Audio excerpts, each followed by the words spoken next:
Beneath our feet lie secrets older than memory, enigmatic ruins, forbidden tombs, and artifacts that seem to whisper of worlds far stranger than our own.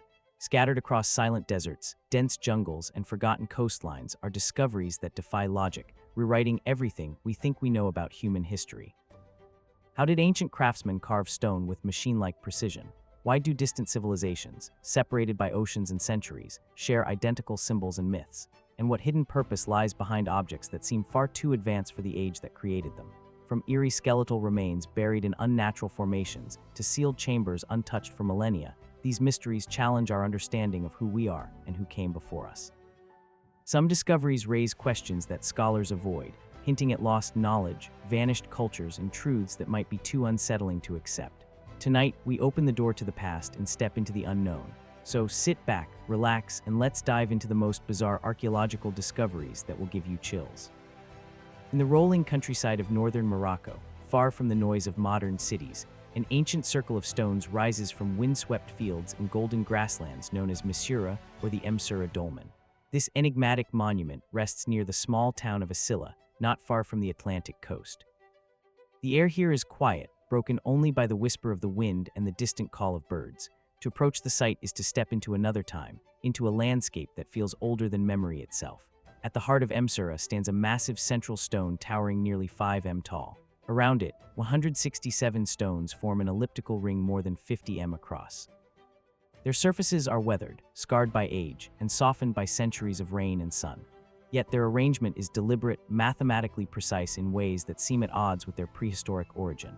Archaeologists generally date the site to the 3rd or 4th millennium BC, placing it among the oldest megalithic structures in Africa and roughly contemporary with monuments in Britain, Portugal, and France. But unlike those more famous sites, Missouri has remained largely unknown, quietly guarding its secrets for thousands of years. Who built it and for what purpose? Mainstream scholars suggest that Missouri may have served as a burial complex or ceremonial center for a local prehistoric culture. A mound once covered much of the inner area, hinting that a tomb may have stood at the core. Over time, erosion, looting, and weather stripped the mound away, leaving only the circle we see today.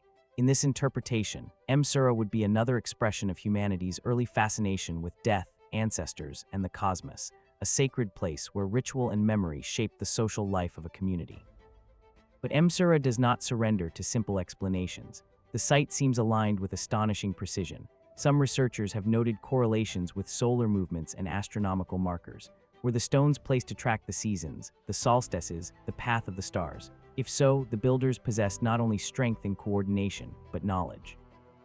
Knowledge of the sky, cycles of nature, and geometry on a grand scale. And if they could do this, what else did they know? Local legends complicate the story even further. In Moroccan folklore, Msura is tied to the myth of the giant Antus, a figure said to have been defeated by Hercules.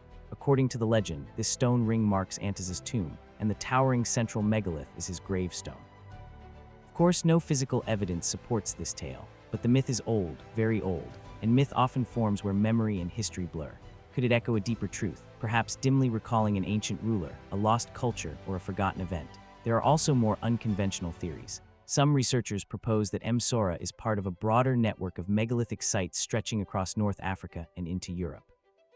The similarities in construction styles, upright stones, elliptical layouts, carefully aligned reference points raise questions about cultural exchange in prehistory. Were early peoples communicating across vast distances? Could sailors or traders along the Atlantic coast have spread ideas, rituals, and architectural knowledge long before written history? Others suggest that Msura's builders may have belonged to a civilization that predated the societies we currently recognize in the region. Its memory is erased by time, leaving only stones behind. This theory remains speculative, yet the monument's age and sophistication leave room for wonder. Standing at Msura at sunset, when shadows lengthen and the stones glow with amber light, it becomes easy to feel that something profound once happened here. Something we can sense but no longer grasp. Was it a temple, a tomb, a map of the heavens, a gathering place for rites now lost to history? Or could it be all of these at once? Today, archaeologists continue to study the site, but many questions remain unanswered. No inscriptions have been found. No definitive burial artifacts survive. The builders left no written record and no clear descendants to explain their vision. We are left only with the stones, their silent geometry, and a mystery that stretches back 5,000 years. Perhaps that is what gives Msura its power. It is a reminder that the past is not fully known, that beneath familiar timelines and tidy explanations, there are chapters still missing. And so the Emsura dolmen endures, ancient, monumental, and unresolved. What stories lie buried beneath its soil? What knowledge was once understood here beneath the open sky? And how many secrets still hidden in the earth continue to wait for the moment we are ready to uncover them? And while the silent stones of Missouri stand guard over mysteries carved in raw earth and granite, our journey now turns east across deserts, mountains, and windswept plains to a place where an entire city once thrived, flourished, and then vanished into dust, a city that seemed to appear far ahead of its time and disappear without leaving the answers we would expect. On the arid plateau of southeastern Iran, surrounded by the harsh expanse of the Lut region, lie the remains of Shahar-Sukh, the burnt city.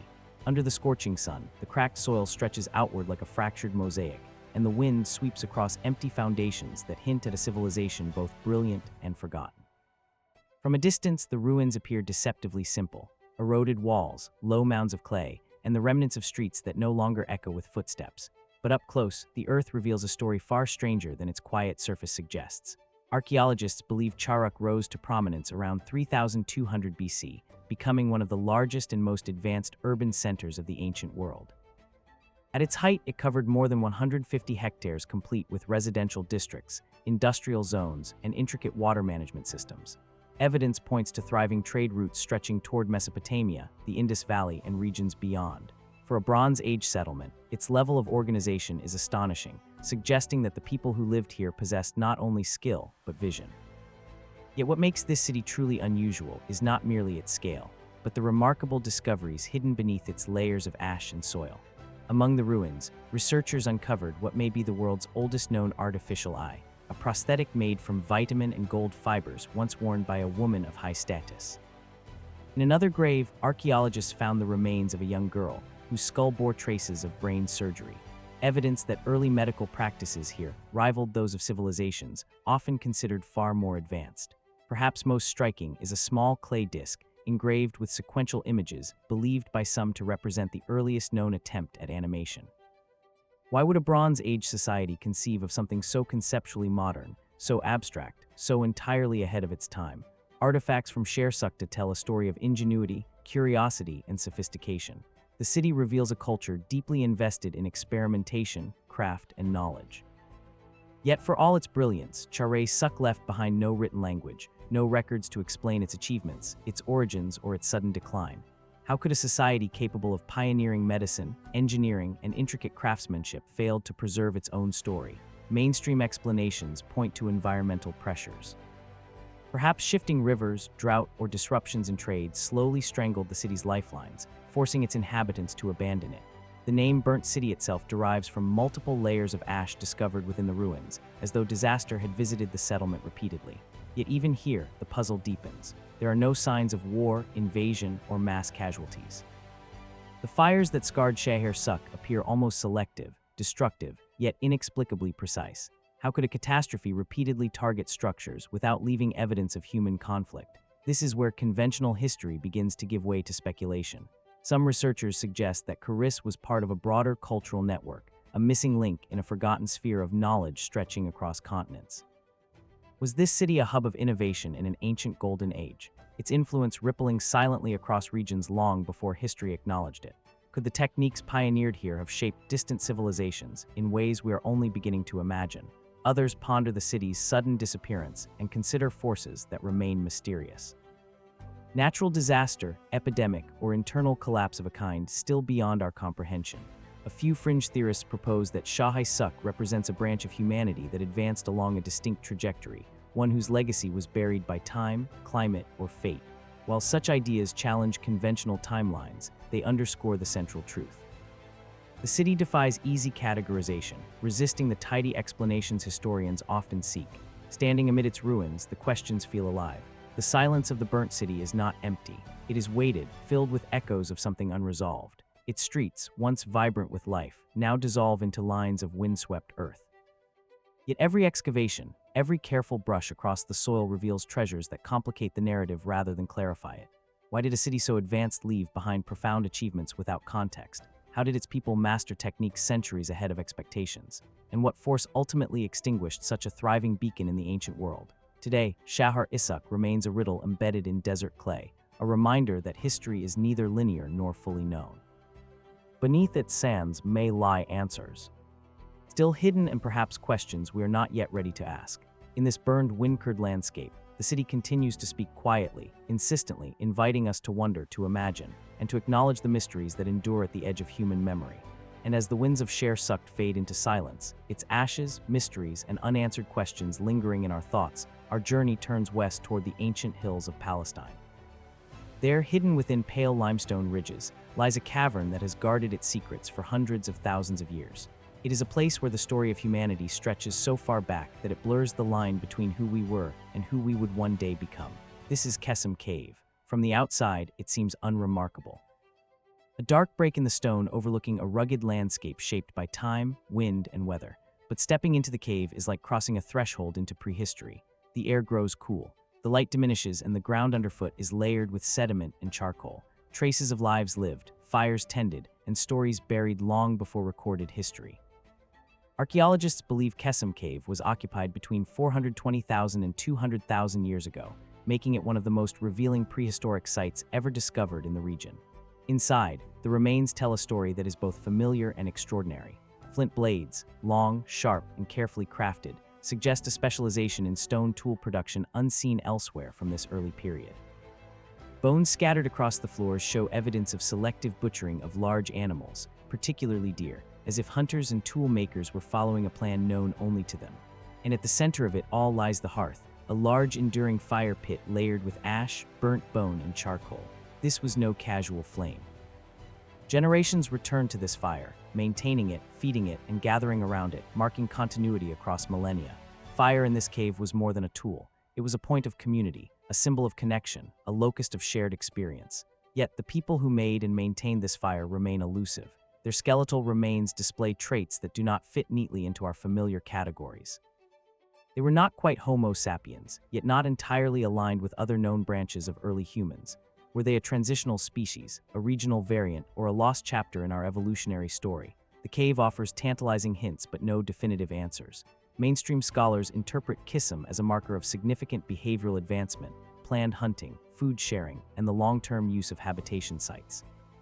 Some evidence even suggests they stored bone marrow for later consumption, a practice implying abstract thought and the ability to plan for the future far earlier than previously believed.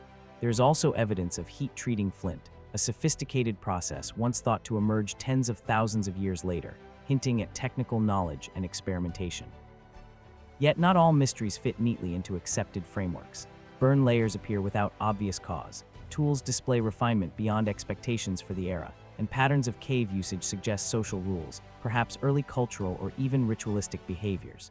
Did these people have structured roles within their groups, seasonal routines, stories shared by firelight that have been lost forever? Some researchers argue that Kesem Cave may have functioned as more than shelter, a central base camp for a stable, semi-sedentary community in a time when most humans still roamed widely. Others propose more speculative interpretations. Could this cave represent an experimental stage in human evolution, a lineage whose knowledge and practices vanished with its final inhabitants? And then comes the greatest enigma, the ending. After nearly 200,000 years of repeated occupation, the hearths grew cold. The flint blades were abandoned. The cave fell silent. There is no evidence of invasion, no signs of violent destruction, just an ending. Was it climate change, the migration of prey, or the arrival of new human populations that disrupted the balance? Or perhaps something entirely unimagined? The cessation of activity feels deliberate, mysterious, almost mournful. The Kesem Cave remains suspended between what we can measure and what we can only imagine. Each artifact, each fragment of bone or tool extends our understanding of these ancient people, yet deepens the enigma. In the quiet of the stone chamber, it is possible to picture flickering firelight, hear the imagined murmur of conversation, and sense the complexity of minds long vanished. What knowledge did they hold that we have lost? What pivotal moments in human history are recorded only in layers of ash and bone? How many more secrets still buried beneath centuries of sediment wait to challenge everything we think we know about the origins of our own species? And so, standing at the mouth of Kesem Cave, one feels both the weight of time and the breath of human ingenuity, a reminder that our story is far older, far richer, and far stranger than we often allow ourselves to imagine. And as the last echoes fade from Kesem Cave, where ancient firelight once flickered against limestone walls and vanished lives left mysteries in ash, we shift our journey far south across continents and oceans to a very different landscape. Here in the eastern cape of South Africa, the earth opens around a series of quiet freshwater springs. At first glance, the setting feels peaceful, even ordinary. Reeds swaying in a gentle breeze, still pools reflecting the sky, dragonflies drifting above the water's surface. Yet beneath this tranquil exterior lies one of the most puzzling archaeological sites on the continent, Amenzi Springs. Amenzi Springs is unlike the deserts, tombs, and crumbling ruins we have seen so far. The story here is not written in towering stones or elaborate burials, but in waterlogged sediments that have preserved traces of the distant human past with remarkable clarity. Archaeologists working at the site uncovered stone tools and artifacts dating as far back as 250,000 years ago, placing Amenzi within a critical chapter of early human development. But what makes the site so intriguing is not simply its age. It is what those discoveries seem to imply about the people who once gathered here. Long before advanced civilizations rose and fell, long before writing or agriculture, early humans came to these springs. They selected this place deliberately, returning again and again over thousands of years. Why here? Why this very spot when the prehistoric world was vast and untamed? The artifacts offer clues. Among the finds are finely made stone tools associated with the Middle Stone Age, implements far more sophisticated than what many scholars expected from such an early period. Some appear carefully shaped for cutting, scraping, and processing plants or animal hides. Others seem crafted for woodworking, an activity that rarely leaves evidence behind, but if confirmed would suggest planning skill and an understanding of resources in their environment. Mainstream archaeology suggests that Amenzi Springs may have been a workshop, a gathering place, or even a seasonal hub for communities living across the surrounding landscape. The constant presence of clean, fresh water made it a reliable waypoint in a world where survival depended on knowing where to find water. Yet the level of craftsmanship seen in some tools raises questions. Were these early humans sharing knowledge, teaching techniques, and passing down skills through generations? If so, then Amenzi was more than a watering hole. It was a center of learning, but there is something else, something harder to categorize. The tools at Amenzi Springs resemble certain advanced tool types found far away in regions of East Africa and even the Mediterranean. Could this suggest ancient migration routes, cultural exchange, parallel innovation, or is it simply coincidence? The similarities are striking enough that some researchers have wondered whether early humans were connected across much greater distances than traditionally believed. There are also environmental mysteries buried in the mud below the springs. Layers of sediment show unusual shifts in climate, water levels, and plant life. Did ancient people return here because the springs were stable when the surrounding world was changing? Did they consider Amenzi a place of safety or something even more meaningful? Some fringe theories suggest that Amenzi Springs may hold evidence of early ritual behavior, perhaps linked to water as a symbol of life. The theory is far from proven, but the idea persists. Could the repeated use of this site be cultural rather than purely practical? Did these early humans see the springs as sacred? The site's preservation only deepens the enigma. Normally, wood, plant fibers, clothing, and organic objects from such an early era are lost to time. Yet the unique waterlogged conditions at Amenzi Springs sealed the ground like a time capsule, protecting delicate traces that would otherwise have vanished. What else might still be hidden below the mud? Tools, totems, evidence of structures or wooden technologies we no longer associate with this age. As with many ancient mysteries, the deeper archaeologists dig, the more elusive the truth seems to become. Some studies hint at technological leaps occurring here long before similar advancements appear elsewhere. Others argue that Amenzi Springs may force us to rethink the timeline of human innovation in southern Africa. Instead of being passive wanderers shaped only by their environment, perhaps these early humans were thinkers, planners, experimenters, far more capable and complex than once assumed. Standing at the W's edge today, listening to the quiet trickle of the springs, it is difficult to imagine the hands that shaped those tools or the conversations that might once have taken place here. Yet the evidence remains buried, waiting, challenging our assumptions with its silent presence. What drove these ancient people to return to Amenzi Springs for thousands upon thousands of years? What knowledge did they share here beside these pools of still water? And how many more clues lie hidden in the depths, waiting for a future discovery to bring them back into? The light from the humid lowlands of southern Africa, where the strange finds of Amenzi Springs still linger in our minds, our journey now turns north across seas, mountains, and continents toward the sun-baked plains of the Iberian Peninsula. Here, just outside the modern city of Seville, lies a discovery that continues to stir fascination and unease in equal measure. Beneath the ochre soil of Andalusia rests a monumental tomb unlike any other, the Tholos de Montillo. At first glance, it appears as just another Neolithic burial mound, part of the megalithic tradition that spread across Europe during the 3rd millennium BC. But stepping into its long, narrow stone corridor changes the impression immediately. The walls are lined with carefully arranged slabs, their surfaces smoothed and precise. The air feels dense, almost oppressive, holding a stillness so complete it seems intentional, as if the structure were designed to hold not only the dead, but the very weight of their silence. As the passage opens into a circular chamber, the true mystery of Montillo reveals itself. Archaeologists uncovered a mass burial, more than 20 women arranged with extraordinary precision.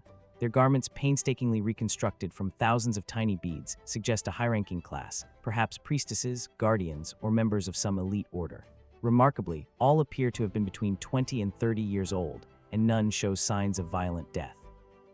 Why were these women chosen? Why were they placed together in eternal stillness? Nearby, in an adjoining chamber, lay a male figure believed to have been the central individual in this tomb. Beside him were finely crafted ceremonial blades and an astonishing abundance of ivory sourced from lands far beyond Iberia. Montillo, it seems, was not an isolated community. It was connected, linked to far-reaching networks of trade, influence, and exchange that scholars are only beginning to trace. Yet, what transpired within this place? Chemical analyses reveal something unsettling: high traces of mercury in the bones of the women. In antiquity, mercury was sometimes used in rituals, but the concentrations found at Montillo were so significant that many researchers believe the women were exposed over long periods, perhaps as part of ceremonial duties. Others propose a darker scenario, a form of ritual poisoning, whether voluntary or imposed, guiding them toward death as a passage into the afterlife. The tomb itself deepens the enigma. Embedded pigments, fragments of textiles, and symbolic carvings suggest that this was more than a burial site. It may have been a center of ritual activity, astronomical observation, and sacred knowledge. Its orientation aligns with solar cycles, as though the tomb's creators sought to bind their lives and their deaths to the rhythm of the sky. Still, fundamental questions remain. What worldview could drive an entire group of elite women to their deaths for a single burial event? Were they attendants of a revered leader bound by oath? Were they members of a mystical order believing in transcendence through sacrifice? Or were they victims of a rigid hierarchy honored in death yet denied life? Some researchers draw parallels with other ancient megalithic cultures, suggesting a shared cosmology across vast regions. Others speculate about lost civilizations, forgotten cults, or esoteric knowledge now erased by time. The mercury, the ivory, the meticulous arrangement, the symbolic carvings. Do these indicate a belief system more complex than anything we have assumed of early European societies? Even the architecture invites curiosity. The Tholos structure, with its domed chamber and long narrowing corridor, bears resemblance to designs found across distant lands. Is this coincidence, cultural diffusion, or something else entirely? Today, the Tholos de Montillo sits quietly beneath the Andalusian sun, its secrets sealed within stone and soil. The women who rested there left no written record, no voice, no explanation, only beads, bones, pigments, and a silence heavier than the earth itself. We are left to wonder what beliefs compelled a society to pour such devotion, sophistication, and symbolism into the work of death. What knowledge did they guard? What stories did they carry into eternity? And if we could stand among them for a single dawn, witnessing the rituals that once animated this chamber, would we glimpse understanding? Or would we confront a mystery that challenges everything we think we know about early European societies? Tholos de Montillo endures as a silent testament to human ingenuity, devotion, and enigma. A place where ritual, life, and death intersect, and where the past refuses to yield its secrets entirely. The mystery waits, observing and refusing to speak. From the silent chambers of Montillo, where ivory, mercury, and ritual left us questioning the minds of ancient elites, our path now bends eastward across the Mediterranean and into the rugged highlands of central Anatolia. Here, amid windswept plateaus and the broken walls of a once great capital, lies another enigma. Not an entire city or monument, but a single object, small, smooth, and strangely mesmerizing, a relic that might have been overlooked yet refuses to be ignored. This is Hattusa, the seat of the Hittite Empire, a city of kings, treaties, storm gods, and war chariots. Its gates once rang with the march of armies, and its temples echoed with the prayers of the devout. Among its ruins, beyond the carved stone lions, the monumental gateways, and the countless inscriptions, rests something unlike anything else. A perfectly polished block of gleaming green stone, sitting alone on the ancient floor as if waiting for a purpose long forgot. The object itself is deceptively simple. It is not carved into a statue. It bears no inscriptions, no symbols, no text, no explanation. Just a smooth, deep green slab placed carefully within the sacred precincts of the city. Sunlight glints off its surface, giving it an almost otherworldly glow, though its mineral identity remains debated. Even today, scholars cannot determine with certainty why it was placed here or by whom. The stone lies within what is believed to have been a ceremonial area near the great temple complex dedicated to the Hittite storm god. Some archaeologists propose that it served as a ritual platform. Others suggest it may have been a symbolic offering, a foundation stone, or a marker of divine presence. Yet when one stands before it, another sensation emerges. The slab feels intentionally isolated, as if the power it once held demanded space of its own, commanding attention without explanation. Intriguingly, the stone does not originate from the surrounding region.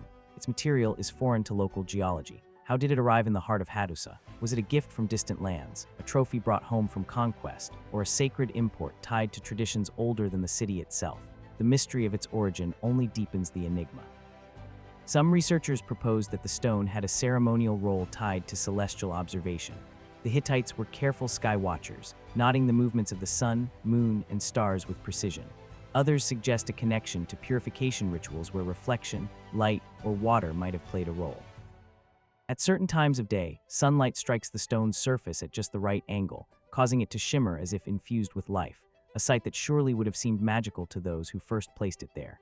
Beyond the conventional, theories grow more speculative. Some fringe researchers claim the stone was part of a lost technology, a symbolic relic inherited from a civilization that predated the Hittites.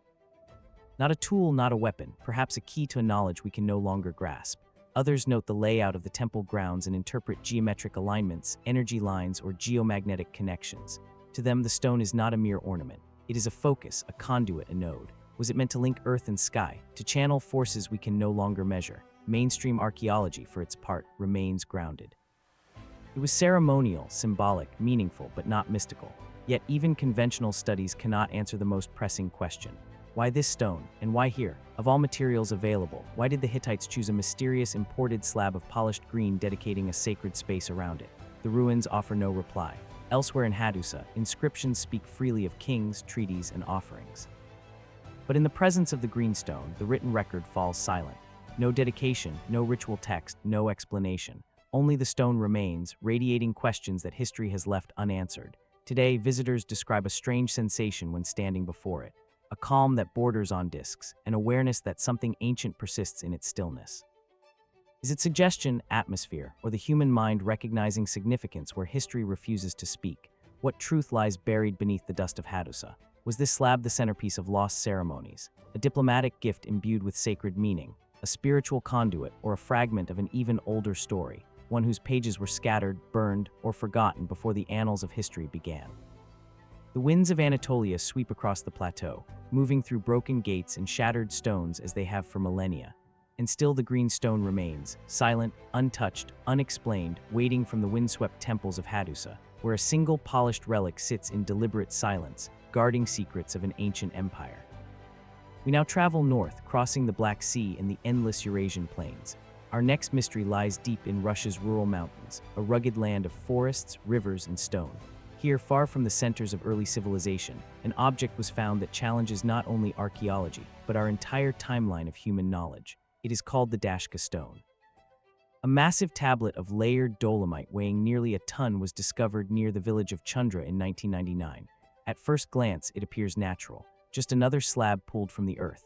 But look closer and its surface reveals something astonishing. Intricate lines, channels, and patterns that resemble a detailed map. Not a simple sketch, but a relief layout of an entire region, complete with what some claim to be rivers, valleys, and mountain ranges, rendered in three-dimensional precision. Researchers who examined the artifact noted that the geographical lines bear a striking resemblance to modern topographical maps of the southern metals.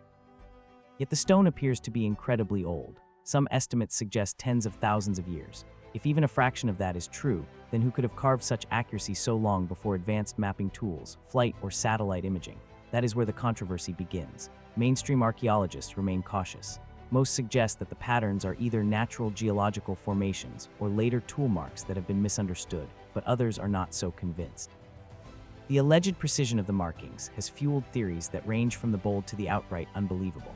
Could ancient people living long before known civilizations have possessed knowledge equal to or greater than our own?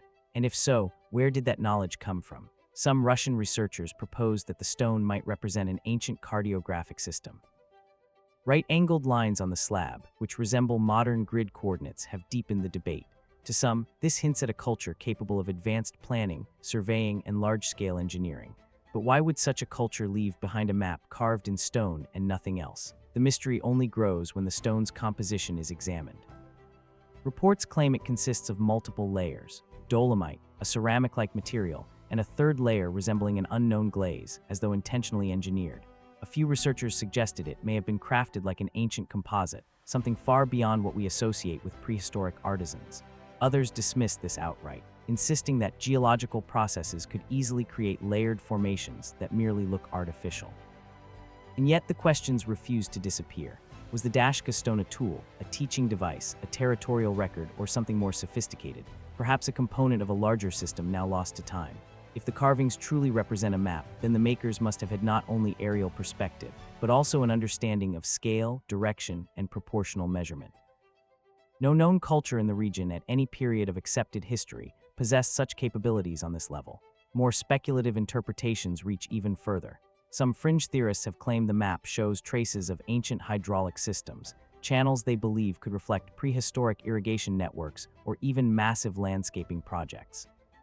A few go as far as to argue that the slab is evidence of a forgotten civilization wiped from memory, perhaps by a sudden catastrophe or the slow eraser of time.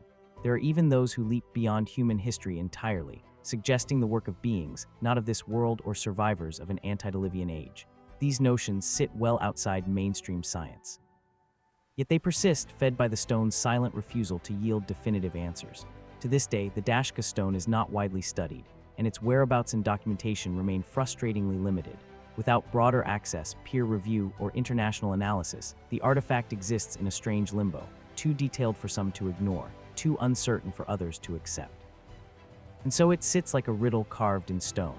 If it truly is a map, then who mapped it? When and for what purpose? Is it the work of a forgotten culture that rose and fell without leaving anything else behind? Or is it simply a geological coincidence that teases the human imagination, tempting us to see intention where there is only chance? The forests of the neutrals keep their secrets as they always have. Beneath layers of soil, frost, and time, perhaps more artifacts lie buried, waiting to confirm or shatter the implications of the single slab of the single. For now, the Dashka stone remains an enigma, a monument not to what we know, but to the vast expanse of what we still don't. And one cannot help but wonder, if this is just one fragment, what else might be hidden beneath the mountains and valleys it seems to depict?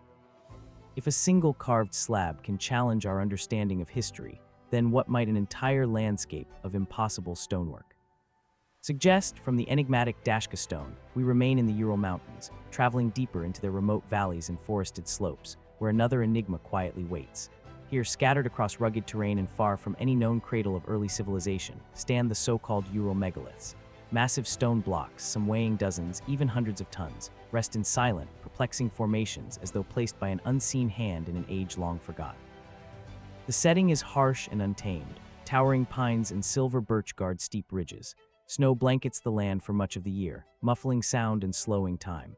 And in these isolated expanses, blocks of granite and quartzite lie in near geometric shapes, as though cut and stacked with deliberate intent. Some formations resemble terraces, others look like walls or platforms. The most controversial blocks appear sharply defined with flat faces, clean angles, and seams that to the untrained eye suggest engineering. Mainstream geology offers a simpler explanation: natural fracture patterns. Under certain conditions, rock can split along straight lines, creating shapes that mimic human workmanship. Freeze-thaw cycles, tectonic shifts, and erosion may combine to carve nature into patterns that resemble architecture. And indeed, throughout the world, from Canada to Antarctica, similar geological phenomena exist. Yet in the murals, something feels different. Some stones display startling precision, their edges meeting at near-perfect right angles. Others appear stacked in deliberate layers, as though assembled rather than randomly scattered. At one site not far from the tagging range, massive blocks lie in arrangements so imposing that, if moved by human hands, they would imply a scale of organization, labor, and engineering unheard of in prehistoric Russia. And yet no ruins of cities, no pottery, no metal work, no inscriptions, no tools, nothing connects these formations to any known culture. And still the impression persists. Could an ancient civilization once have inhabited this region, building in stone on a scale rivaling later civilizations, only to vanish without leaving a trace? If so, who were they? And why would such an ambitious culture leave behind neither burial sites nor artifacts? Or are we witnessing a geological coincidence so improbable that it strains the imagination? Some Russian researchers refuse to dismiss the anomalies. They point to stones cut in repeating dimensions, suggesting measurement and intention. Certain blocks rest atop others in ways that appear deliberate, hinting at planning rather than chance. A few observers go further, suggesting that these formations could be the eroded remnants of Cyclopean architecture, structures predating cities in Mesopotamia or the Nile by millennia. Then the theories grow bolder. Fringe interpretations propose that the Urals were home to a lost Eurasian civilization older than Sumer, older than dynastic Egypt, perhaps older than any society recognized by current historical timelines. Some even connect the megaliths to myths of antediluvian epics, forgotten catastrophes, or advanced knowledge lost to time. Mathematical or technological sophistication, they argue, may have existed long before mainstream archaeology is willing to acknowledge, yet there is no definitive proof. No carvings, no symbols, no artifacts of culture, only the stones and the silence of the mountains. One cannot ignore another possibility. Perhaps the mystery endures not because of what the stones reveal, but because of what the landscape conceals. Dense forests, rugged terrain, and extreme weather have hindered comprehensive archaeological surveys. It is entirely possible that evidence supporting or refuting the more extraordinary theories remains buried beneath moss, soil, and snow waiting for discovery. So the question lingers, are these formations the playful handiwork of nature, sculpting illusions that tempt the human imagination to see lost civilizations in cold, unfilling rock? Or are they survivors of a forgotten chapter in human history? An ambitious ancient society erased by time, climate, or cataclysm, leaving only tantalizing hints scattered across a silent mountain range. For now, the Ural megaliths remain an open case, a puzzle missing its edge pieces, a monument, natural or constructed, that challenges our understanding of possibility. As the wind sweeps through the passes, echoing against stone and ridge, the mountains offer no answer. They only convey a sense of something that happened here long ago. Something vast, mysterious, and unresolved. And in that silence lies the enduring allure of the Urals, a landscape that refuses easy explanation, one that hints at a history older, stranger, and more complex than the textbooks acknowledge. Whatever its origins, the stones endure, silent witnesses to events lost in the mists of time, waiting for the eyes patient enough to see them, and the minds brave enough to imagine what might have been. If the frozen neutrals can leave us wondering whether entire chapters of human history lie buried beneath mountains and myth, then our next destination takes that question to an even more profound extreme. We now journey thousands of miles southeast across oceans and tropics to the mist-covered highlands of West Java, Indonesia, where a grassy hill crowned with weathered stone pillars has ignited one of the most intense archaeological debates of the modern age. This is Gong Padang. At first glance, it appears to be nothing more than a megalithic terrace, columnar stones neatly arranged atop a lush volcanic hill at an elevation of nearly 900 meters. Birds circle in the humid air, distant mountains glow in the morning haze, and the site feels peaceful, almost forgotten. But beneath its quiet surface lies a mystery that could rewrite our understanding of civilization itself. For generations, local communities regarded Gunung Padang as sacred. Its name, often translated as Mountain of Enlightenment, echoes old legends of ancient kings, spiritual retreats, and vanished epics. Archaeologists first recorded the site in the early 20th century, noting its terrace layout and basalt pillars arranged in geometric patterns. Initial studies placed its construction around 1500 to 500 BC, roughly in line with other megalithic traditions across Southeast Asia. But then discoveries began to complicate the story. Excavations and geophysical surveys in the last decade revealed that what sits on the surface may be only the final layer of something far older. Beneath the visible terraces, researchers detected additional structures, walls, chambers, and layers that descend deep into the hill. Some scientists now argue that Gunung Padang is not a natural formation adorned by megaliths, but an enormous man-made pyramid concealed within a mountain of earth and rock. The implications are staggering. Radiocarbon samples from some of the buried layers have produced dates as old as 20,000 to 25,000 BC, long before the accepted rise of agriculture, cities, or monumental architecture anywhere on Earth. If these findings are accurate, then Gunung Padang may represent a construction project older than Göbekli, older than Jericho, older than any known monumental site ever discovered. But here is where the debate sharpens. Many archaeologists remain skeptical of the extreme dates, arguing that the deeper layers could be natural formations later modified by humans. They caution that radiocarbon dating of soil and organic material does not automatically translate to a construction timeline. To them, Gunung Padang may still be a remarkable megalithic site, but not one that upends the global chronology of civilization. And yet the image that continues to emerge below the surface is difficult to dismiss. The internal structures appear engineered with stonework, arranged in patterned orientations. Core samples suggest that the buried layers are composed not of random volcanic rubble, but of stone blocks stacked and filled, then covered, restored, and built upon across multiple construction phases. If that is true, then who built the earliest layers? And why did they bury their work instead of leaving it visible? Some researchers propose that Gunung Padang could have been a long-term sacred complex expanded over thousands of years by different cultures, each adding to what came before. Others venture further, asking whether an advanced Ice Age society could have arisen in Southeast Asia during a period when mainstream history assumes humanity possessed only rudimentary tools. More speculative theories speak of lost continents, cataclysmic floods, and civilizations erased by sudden climate change. Indonesia, after all, sits atop what was once part of the vast and now submerged Sunda Shelf, land that would have been exposed during the last ice age. Could Gunung Padang be a surviving fragment from a forgotten world built before rising seas and volcanic eruptions wiped it from memory? The site offers no inscriptions, no written language, no obvious iconography, only stones upon stones stacked, buried, and aligned with persistent intention. So we are left with a provocative puzzle. Is Gunung Padang a megalithic shrine built in the last few thousand years, its deeper layers misunderstood? Or is it, as some claim, the oldest pyramid on Earth, evidence of a civilization far more ancient and capable than we have ever imagined? The hill remains still, crowned with basalt pillars that overlook a sweeping valley. Mist drifts through the terraces. The forest presses at its edges, and somewhere beneath those layers, whether natural or constructed, lies an answer that continues to elude us. Perhaps future excavation will settle the debate, or perhaps Gunung Padang will guard its secret for generations to come. From the snow-frozen ridges of the Ural Mountains, where stone blocks of mysterious origin raise questions about lost civilizations, we travel now to a very different realm. The warm shallows of the Mediterranean, just off the coast of what today is Palestine. Beneath the waves, an ancient village sleeps. The waters are calm, the seafloor gentle, and here lies Ali Yam. Imagine diving down into clear water, descending 8 to 12 m beneath the surface, past shimmering shafts of sunlight, until you arrive at a stone circle, a well, and the frame of rectangular houses preserved on the seabed. The settlement covers several hectares, once resting on dry land, but now submerged 200 to 400 m offshore. Researchers propose that it was occupied around 6,900 BC to 6,300 BC, a time when the Neolithic world was just beginning. On the seabed, you can trace the outlines of houses built of stone, a stone-lined well reaching deep into the ground, and a semicircular arrangement of megaliths surrounding a freshwater spring. The well is especially remarkable. It stands as the earliest known constructed water well in the region, built with dry stone walling sunk into the sediment. Nearby, piles of fish bones lay undisturbed on the seabed, suggesting both everyday life and perhaps a sudden halt to that life. This is no ordinary sight. The people of Atlit Yam combined farming, herding, fishing, and gathering.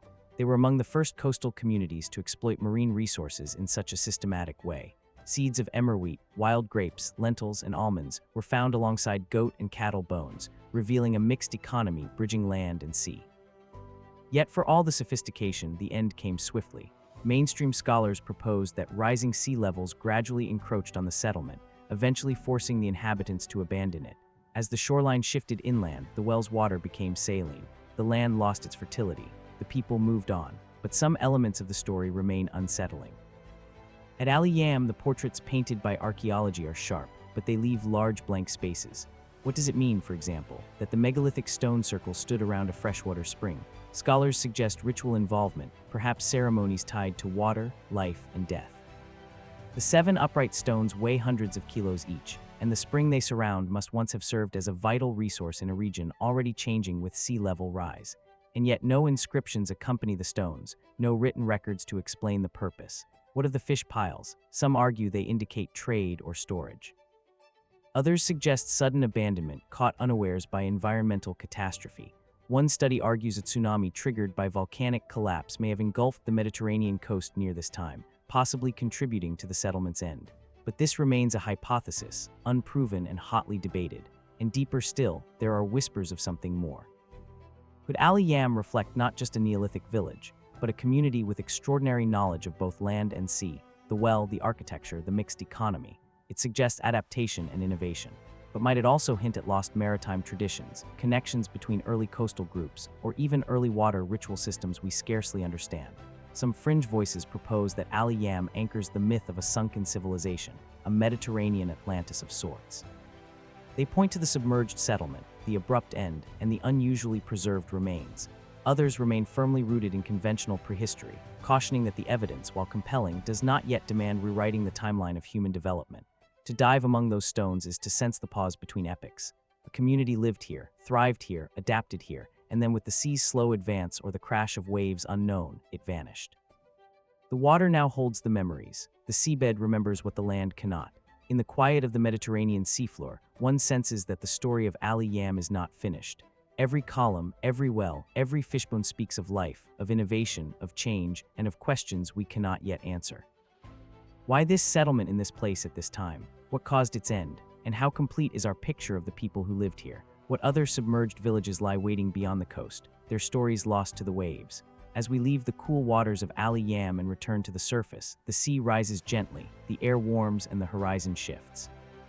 We carry with us not just artifacts and facts, but the quiet suggestion that beneath the waves and under the very foundations of our assumptions, there may lie other chapters of human history waiting to be found. And we ask, what else lies hidden beneath these ancient seas? And how many civilizations, half-remembered or unremembered, await our discovery? From the silent world beneath the Mediterranean, where the vanished village of Ali Yam still sleeps beneath the waves. We now journey across the ocean toward the soaring mountains and cloud-laden valleys of northern Peru. Here, between ridges that disappear into mist and forests that hide more than they reveal, stands a remote town with a secret carved into stone. In La Shala, an ancient frieze stares back through time, its strange imagery whispering of cultures, beliefs, and events that seem to defy simple explanation. At first sight, the setting feels unassuming. A rustic Andean settlement, windswept and isolated, touched by centuries of quiet life. Yet within the heart of the town, embedded in old church walls and weathered earth, lie carved reliefs unlike anything else in the region. The frieze attributed to a culture older than the Chachaya depicts enigmatic figures arranged in patterned repetitions. Their shapes echoing serpents, masks, or perhaps beings now forgotten. Some designs resemble feline elements, others appear geometric, almost coded, as if part of a visual language that modern eyes can observe but not decipher. Mainstream historians place the frozen origins centuries before the Spanish arrived, suggesting that the people who carved it belonged to one of the early Andean societies that thrived in these mountains. The Chachaya, sometimes called the Cloud People, are often linked to the region, but stylistically the Lala frieze does not fully match known Chachapoa artwork. Instead, it hints at influences or ideas that may predate them, leading to questions about who lived here first and how far back these symbols truly reach. What purpose did the frieze serve? Scholars have offered interpretations: a ceremonial motif, an emblem of status, perhaps even a territorial marker. Some argue it represents deities or mythic guardians stationed to protect a community perched between earth and sky. Others believe it could have been part of an architectural program dressing the walls of a monumental structure that has long since vanished. Yet even with these theories, the truth remains elusive. The imagery itself deepens the mystery. The repeated motifs suggest intention, an organized belief system, a story, or a ritual cycle.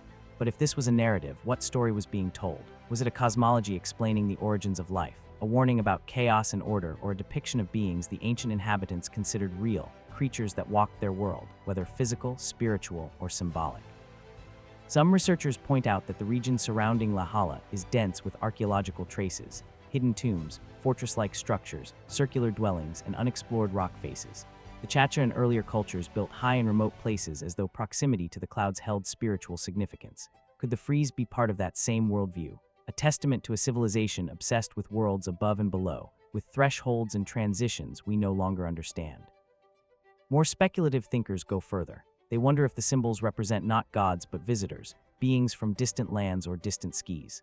The elongated shapes and mask-like visages have inspired comparisons to other ancient artworks across the globe, from Mesoamerica to the Mediterranean. Is it a coincidence, an independent invention, or could forgotten networks of contact have once spanned great distances linking cultures we assume were isolated? Even more provocative is the suggestion that the frieze encodes knowledge, mathematical, astronomical, or kindrical. The repeating rhythm of its forms might conceal a cycle of stars or seasons. Were the creators watching the sky? Did they record something they believed would matter for generations? If so, why choose symbols so abstract that their meaning is now veiled behind time? Yet for all the theories, scholarly and fringe alike, the stone remains silent. Music: the frieze does not explain itself. There are no accompanying inscriptions, no deciphered texts, no surviving oral tradition that clearly references its purpose. What we have instead is a fragment, a carved message whose language we no longer speak. And perhaps that is the most haunting part. Across Peru's highlands, countless archaeological sites still lie unstudied, overgrown, or buried beneath later construction. Lalka reminds us that history is not a finished record, but a puzzle with missing pieces. If one frieze could endure for centuries, how many others once existed? How many stories have been lost to erosion, conquest, time, and how many remain hidden just beneath the soil? As we leave Luala, the Andean mist closes in again, curling through stone streets and over distant ridges. The mystery lingers. What knowledge did these mountain cultures truly possess? What memories were carved into those stones? And why are they now silent? Somewhere in the clouds, the unanswered questions wait. From the mist-covered highlands of Peru, where the mysterious frieze of El Jaca left us with more questions than answers, our journey now turns to an entirely different landscape, far from the Andes, deep into the heart of Eastern Europe. Here in the quiet plains of Romania, a discovery was made that continues to challenge long-held assumptions about the origins of writing and the dawn of human communication. In a small village called Tartaria, fragments of clay, simple, fragile, and unassuming, have sparked one of archaeology's most enduring debates. Unearthed in 1961 by archaeologist Nicolae Vasa, the Tartaria tablets are 3 small clay plaques, each etched with symbols that seem to belong to an early writing system. They were found buried alongside figurines, burned bones, and ritual objects linked to the ancient Vinca culture, which flourished in southeastern Europe during the 6th and 5th millennia BC. At first glance, the tablets are modest in appearance. Palm-sized pieces of clay inscribed with geometric patterns, lines, and signs that resemble pictograms. Yet their implications are anything but modest. If the markings on these tablets do represent writing, they could predate the earliest known scripts of Sumer by more than 1,000 years. This possibility, if true, would rewrite a chapter of human history, challenging the long-accepted belief that the world's first writing systems emerged in ancient Mesopotamia around 3200 BC. But are these symbols truly written, or are they something else entirely? Ritual signs, proto-crypt, or simply decorations with no linguistic meaning? Mainstream scholars have approached the question cautiously. Some propose that the tablets contain proto-dating, symbolic notation used for religious or administrative purposes, similar to counting tokens or ceremonial signs found in other early Neolithic cultures. According to this view, the Tartaria symbols represent an early stage in humanity's long journey toward written language, but not a fully developed script. Still, others argue that the signs bear striking similarities to symbols found in later writing systems, raising the possibility of cultural diffusion, or of a much larger interconnected prehistoric world than we currently imagine. Could the Vinca people have developed a system of communication that was later lost? If so, what knowledge might have vanished? With it, the mystery deepens when considering the tablet's context. The bones found alongside them were radiocarbon dated to roughly 5,300 to 5,000 BC, suggesting a ritual burial. The presence of divine or ceremonial figurines nearby has led some researchers to believe that the tablets were part of a sacred practice. But what kind of ritual requires inscribed clay plaques? Were they offerings, records, a message as much for the gods as for the living? The uncertainties surrounding the tablets have opened the door to more speculative ideas. Some fringe theorists suggest that the symbols represent a forgotten prehistoric civilization in Europe, one that possessed advanced knowledge long before Mesopotamia, Egypt, or China rose to prominence. Others take a different route, wondering whether the tablets preserve a message about astronomical cycles, migrations, or spiritual beliefs now lost to time. There is even a controversial question at the heart of the debate. Were the tablets genuinely ancient, or could they have been influenced by later writing traditions before being deposited at the site, because the tablets were fired? Perhaps not during the Neolithic, but after excavation.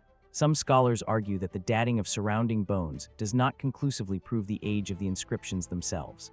Were the bones and tablets placed together at the same time in antiquity, or could the assemblage be more complex than it appears? The Tartaria tablets confront us with a puzzle full of missing pieces. They offer no translation, no bilingual key, and no accompanying narrative to explain their purpose. They stand alone, as mute and mysterious today as on the day they were discovered, and yet their silence is precisely what gives them their power, for in that silence lies possibility.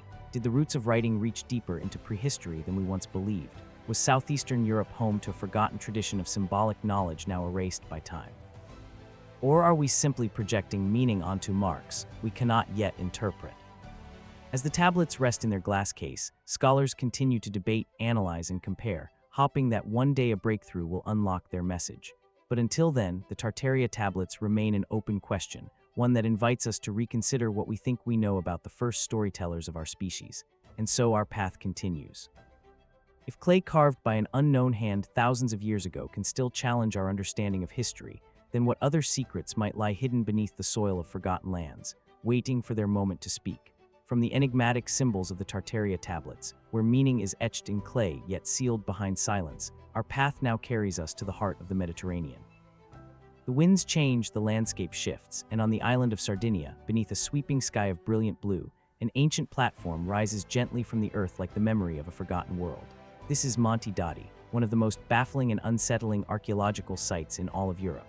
Located near Sassari, the structure greets the viewer not with ornate carvings or towering columns, but with something far more unexpected.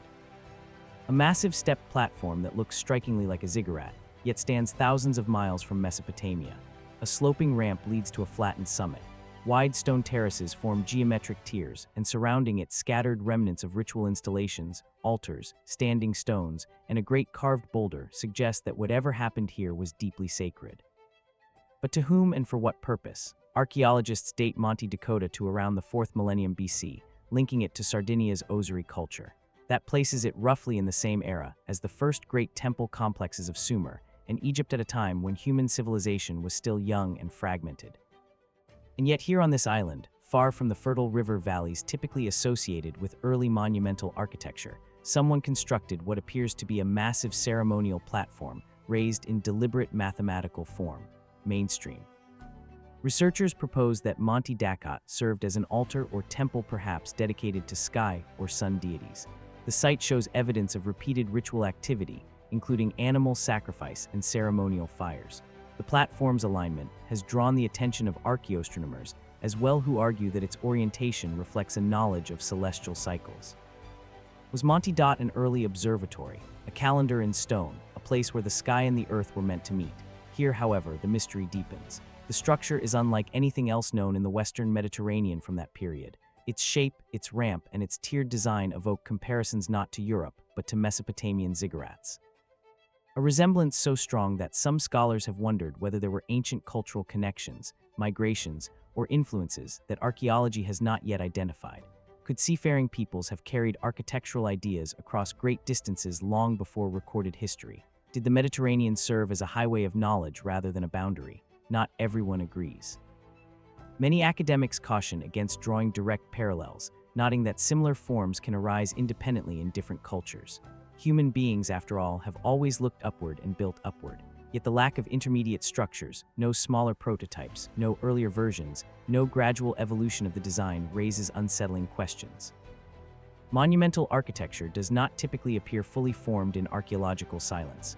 So why here? Why this style? Why at this moment in time? Then there is the carved boulder often called the sacred stone found at the site. Smoothed and rounded, positioned near the ramp, it has been linked at least symbolically to themes of fertility, rebirth, or celestial bodies. But its true function remains unclear. Was it a cult object, a symbolic representation of the heavens, or a relic of an older belief system absorbed into the rituals of the Monte Dot builders? As with many ancient sites, speculative theories soon followed. Some fringe interpretations propose that Monte Dot is far older than current dating suggests, possibly built upon the remains of even earlier structures. Others wonder whether the platform once supported a larger superstructure now lost to time. A few go further still, suggesting connections to vanished civilizations, advanced prehistoric cultures, or forgotten chapters of human development. These ideas are controversial, and archaeologists rightly demand evidence, but the questions persist because so much remains unknown. One detail, however, is certain. Monte Dakota was abandoned by the late 3rd millennium BC. It fell out of use, its sacred fires extinguished, its summit left to the elements. The reasons are unknown. Did the local culture collapse? Did new beliefs replace old ones? Or did a natural disaster erase what once was? Today, only the stones remain silent, immovable, refusing to yield their story in full. Standing before the platform, one is struck by a strange duality. It feels both familiar and foreign. familiar because it echoes the monumental expressions of early civilization, foreign because it stands in a place and time where such architecture seems to defy context. Monte Dot should not exist, and yet it does. And so we are left with questions more profound than the stones themselves. Was this platform merely a local religious altar, or was it part of a broader, interconnected prehistoric world that we have only begun to glimpse? Did its builders look to the sky with knowledge now lost, or are we in our modern curiosity imposing patterns where none were intended? For now, Monte Dacati keeps its secret, but its presence challenges us to look again at the ancient world, to reconsider how ideas traveled, and to wonder how many more forgotten monuments lie buried. Waiting for the light of discovery, from the solitary platform of Monte Dakota, where ancient builders shaped stone into sacred geometry, our journey now leaps across the Atlantic to a very different landscape, but one filled with an eerily similar aura of purpose, silence, and unanswered questions. High on the Bolivian Altiplano, under the shadow of Nido Sajama, the country's oldest and tallest extinct volcano, lies one of the most immense and least understood archaeological creations on Earth, etched into the arid plateau. Stretching across hundreds of square miles are thousands of perfectly straight lines carved into the desert floor. They are known simply as the Sajama lines. From above, they resemble a vast and cryptic web, a geometric tapestry so enormous that it can only be fully recognized from the sky. Some lines stretch for miles in unwavering precision, intersecting with others in complex grids, radiating from small cairns or stone shrines. Together, they form one of humanity's largest and most mysterious works. Far larger than Peru's Naza lines, yet far less studied. Who made them and why? The lines are believed to be ancient, predating Spanish arrival and possibly extending back many centuries, maybe even millennia. Most researchers associate them with the Aymara people and earlier pre-Columbian cultures that once inhabited the region. Unlike Naza, these lines do not form animals, deities, or recognizable symbols. Instead, they stretch in ruler straight pathways over ridges, across valleys, and through uneven terrain, as though their creators were following an invisible blueprint written on the land itself. Mainstream archaeologists suggest that the Sajama lines served as ceremonial routes connecting sacred sites, shrines, burial towers known as chulpas, and places of ancestral veneration. In this interpretation, the lines formed a ritual network guiding pilgrims through a sacred landscape where mountains, lakes, and spirits of nature held profound meaning. In Andean cosmology, straight paths symbolized order, direction, and the pure movement of the soul. Perhaps then the Sajama lines were not meant to be seen from above at all, but to be walked, experienced physically, spiritually, and repeatedly over generations. Yet even this explanation raises unsettling questions. The sheer scale of the network is staggering. Estimates suggest there may be more than 15,000 lines, some stretching over 10 or 20 miles, all remarkably straight, even where the terrain twists and rises. How did ancient people, working without modern surveying tools, achieve such flawless alignment across such distances? Why commit so much labor to paths that reveal no obvious pattern at ground level? This is where the mystery deepens, and where speculation begins to take root. Some researchers have proposed astronomical connections. Could the Sajama lines align with solstices, star paths, or the movements of constellations revered by ancient Andean cultures? Others have wondered whether the lines might mark underground water sources or map forgotten territorial divisions. These ideas remain unproven, but they reflect the mounting sense that the lines held a meaning far more complex than simple footpaths. More speculative voices have gone further, suggesting comparisons to global mysteries. They note that sacred line networks appear in many ancient cultures, from the Nazca Desert to the ley lines of Europe to Native American spirit trails. Is this merely coincidence, or did early civilizations share a symbolic language of landscape and geometry that we no longer understand? A smaller group of fringe theorists have offered even more provocative possibilities. Some suggest the lines may be remnants of a lost civilization with advanced surveying knowledge, or that they once formed a massive geoglyphic code only visible from high above. Others wonder whether the lines are evidence of an ancient effort to map or organize the natural world on a continental scale. There is no solid evidence for such claims. But the very existence of the Sajama lines keeps these possibilities alive because so few definitive answers have been found. Complicating matters further is the desert itself. Over centuries, wind and erosion have softened many of the lines, while others remain astonishingly clear. No written records accompany them. No single culture has taken credit. The landscape, vast and empty, guards its enigma with silence. Standing on the plateau, the air thin, the horizon endless, one feels something that is difficult to put into words. The lines move with purpose but without message. They connect but do not explain. They speak of intention but not of meaning. And so we are left to wonder, were the Sagama lines pathways for the living or guides for the dead? Were they a map of the heavens, a chart of the earth, or a grand expression of spiritual order? Did their creators understand something about space, alignment, and energy that modern minds have forgotten? The wind sweeps across the plateau. The lines stretch on, and the mystery endures, waiting, perhaps for the moment when we are finally prepared to understand what they were meant to reveal. Under the fading echo of ancient footsteps across Bolivia's vast plateaus, our journey now drifts eastward toward the waters of the Pacific, where a very different kind of mystery sleeps beneath the waves. There, at the far edge of the Ryukyu archipelago, past quiet fishing villages and shorelines carved by storms, lies the small island of Yanoni. Its cliffs stand rugged and solitary against the ocean winds, but it is what lies below them that has puzzled researchers, divers, and historians for decades. Beneath the turquoise surface, just a few meters under the breaking waves, an immense geometric structure rises from the seabed. Massive platforms, tiered steps, and sweeping angular walls that appear almost too precise, too deliberate to be the work of nature. This is the Yanoni Monument, an underwater enigma that has ignited one of archaeology's most enduring debates. The first impression is striking. Divers describe the formation as a colossal stone terrace, like a sunken ziggurat or a forgotten necropolis. Giant slabs form straight edges. Broad stair-like steps descend in measured intervals. Sharp 90-degree angles cut through the rock, while terraces extend outward in neat horizontal layers. Shafts and corridors seem to open into hidden passageways. Some sections even resemble paved plazas or platforms that could have once hosted ritual, gathering, or ceremony. But here is the question that shadows every photograph, every dive, and every scientific expedition that has approached this place. Is Yanoni a natural geological formation shaped by erosion, or the submerged ruin of a civilization lost to time and rising seas? Mainstream geologists point to what is known as jointed sandstone.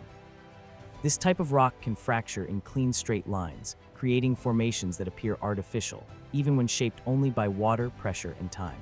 According to this explanation, the Yanoni Monument is a coincidental masterpiece of nature, an illusion of architecture formed by tectonics and currents, magnified by human imagination. Yet others are not convinced. Marine archaeologists who have studied the site argue that certain features are difficult to explain through natural processes alone. They highlight what appear to be tool marks. They point to near-perfect right angles, pillars, and terraces that seem to follow a coordinated layout. They note the presence of what looks like a roadway and a structure resembling a stepped pyramid, patterns that suggest intentional design.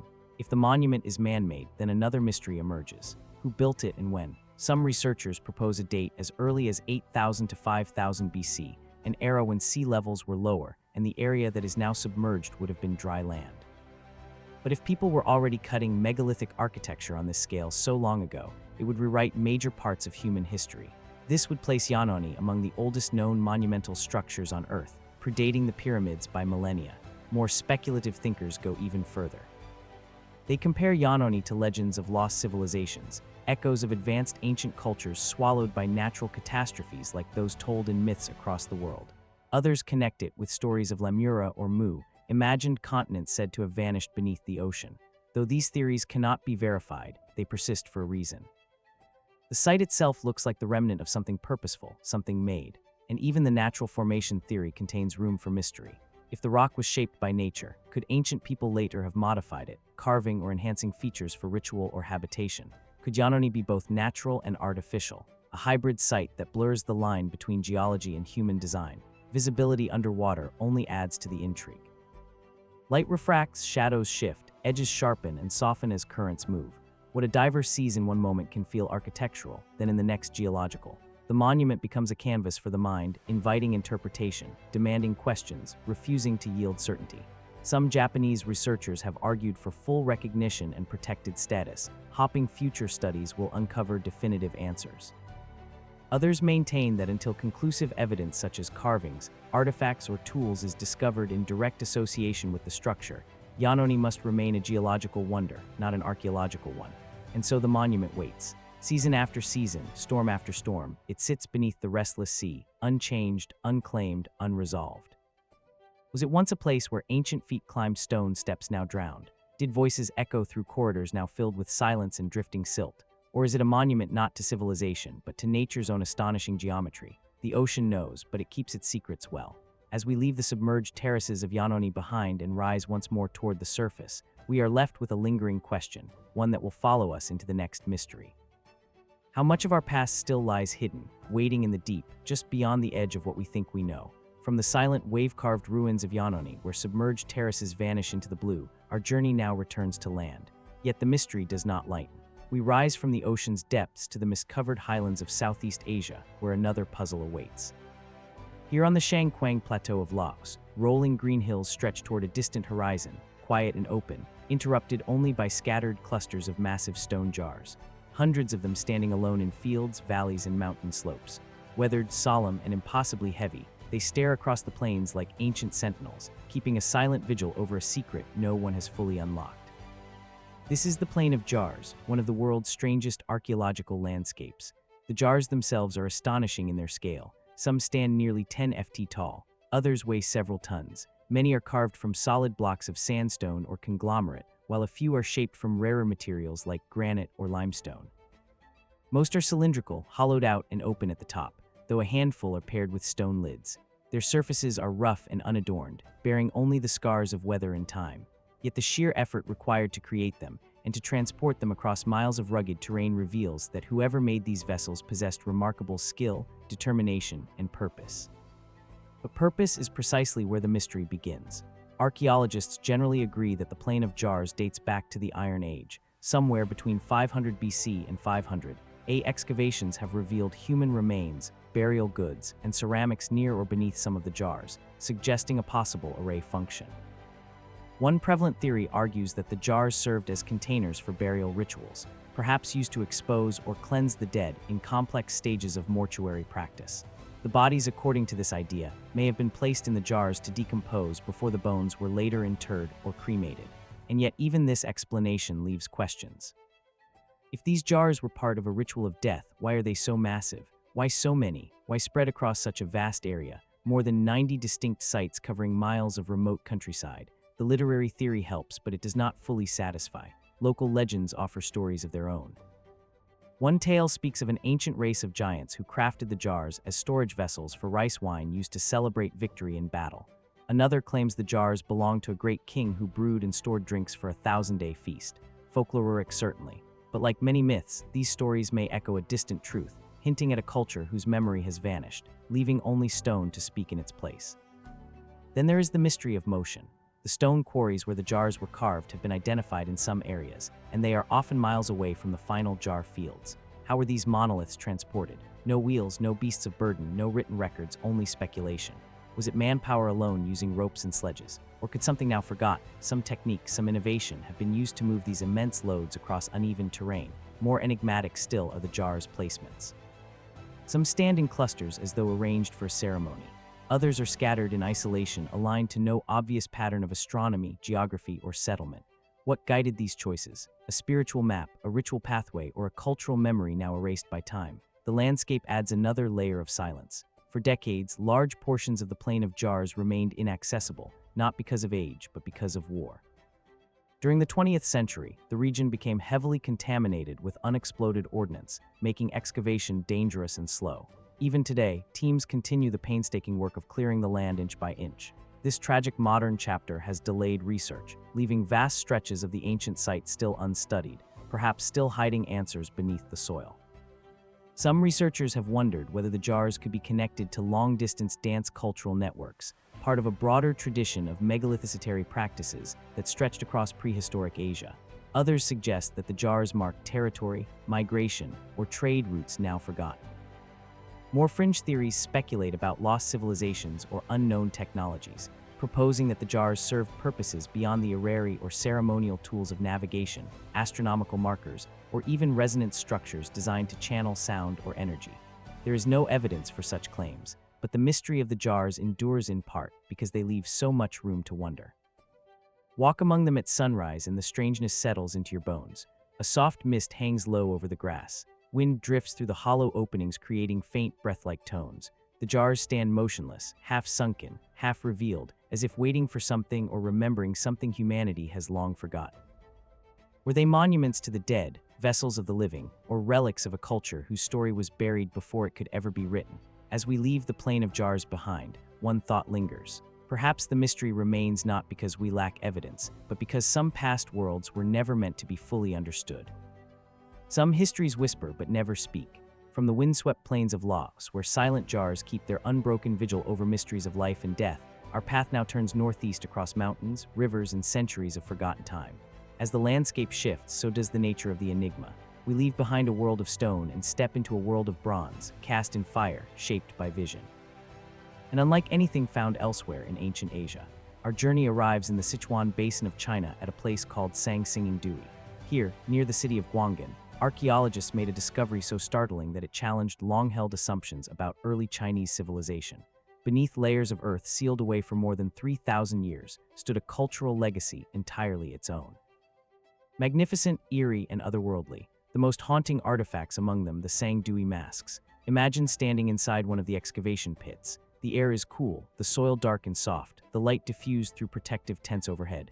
You look down and emerging from the dust are faces elongated, stylized, cast in bronze and gold. Their features are exaggerated. Enormous almond-shaped eyes, jutting noses, wide mouths, and in some cases, towering curved headdresses that rise like horns or wings. Though frozen in metal, they radiate an uncanny intensity. They do not look like portraits of ordinary humans, and perhaps that is the point. Mainstream scholars date Sangsingdui to around 1200 to 1000 BC, placing it within the Bronze Age. This culture, likely connected to the ancient Shu kingdom, flourished in isolation from the contemporaneous civilizations of the Central Plains. While the Shang dynasty was carving oracle bones and casting ritual vessels hundreds of miles away, Sangsingdui artisans were crafting masks and statues that bore almost no resemblance to Shang styles. This was not a mere regional variation. It was a different worldview entirely. But what worldview and who or what were these masks meant to represent? The prevailing archaeological theory is that the masks were ceremonial, tied to religious or shamanic rituals. Their exaggerated eyes, for example, may symbolize a divine ability to see beyond the human realm into the world of spirits, ancestors, or cosmic forces. Some masks show traces of attachment points, leading researchers to believe they were once mounted on wooden statues or temple walls. Others may have been worn, though their size, some measuring over 3 ft wide, raises questions about how or by whom. This is where the mystery deepens. In 1986, when the first major finds were unearthed, 2 massive sacrificial pits revealed not just masks, but hundreds of broken, burned, and deliberately buried objects. Bronze heads, jade blades, gold scepters, elephant tusks, and a towering bronze tree unlike anything else in ancient history. These items were not stored. They were interred, broken, burned, and carefully placed as if part of a final, irreversible ritual. Why would a flourishing culture destroy its greatest treasures and then vanish from the archaeological record? No written documents from Sangsingdui have survived. No clear historical record explains its belief system, its gods, or its rulers. After the site was abandoned, another settlement, Jingsha, rose nearby, but even that later culture offers only fragments of answers. The heart of Sangsingdui remains shrouded in silence, which leaves room for speculation. Some suggest that the masks depict gods or mythic ancestors, their impossible eyes a symbol of heightened perception. Others imagine an even deeper symbolism. Perhaps the masks represented intermediaries between worlds used in rituals meant to bridge heaven and earth.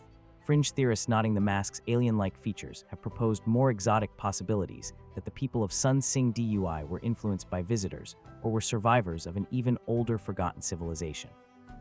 These ideas are not supported by evidence, yet their popularity reflects something undeniable. Sangsingdui does not fit comfortably into the timeline we think we understand. Even in the realm of mainstream research, puzzles remain. Why did Singdui develop such a distinct artistic language so different from neighboring cultures? How did it master bronze casting techniques so advanced that some sculptures are still difficult to replicate today? And most of all, why did it all end so suddenly? Natural disaster is one theory.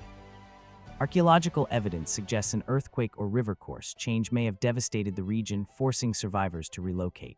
If so, perhaps the great burial pits were part of a closing ritual, an attempt to honor, appease, or lay to rest the spiritual powers they believed governed their world. Or was something more human at play? War, uprising, or religious transformation? The earth holds its secrets tightly.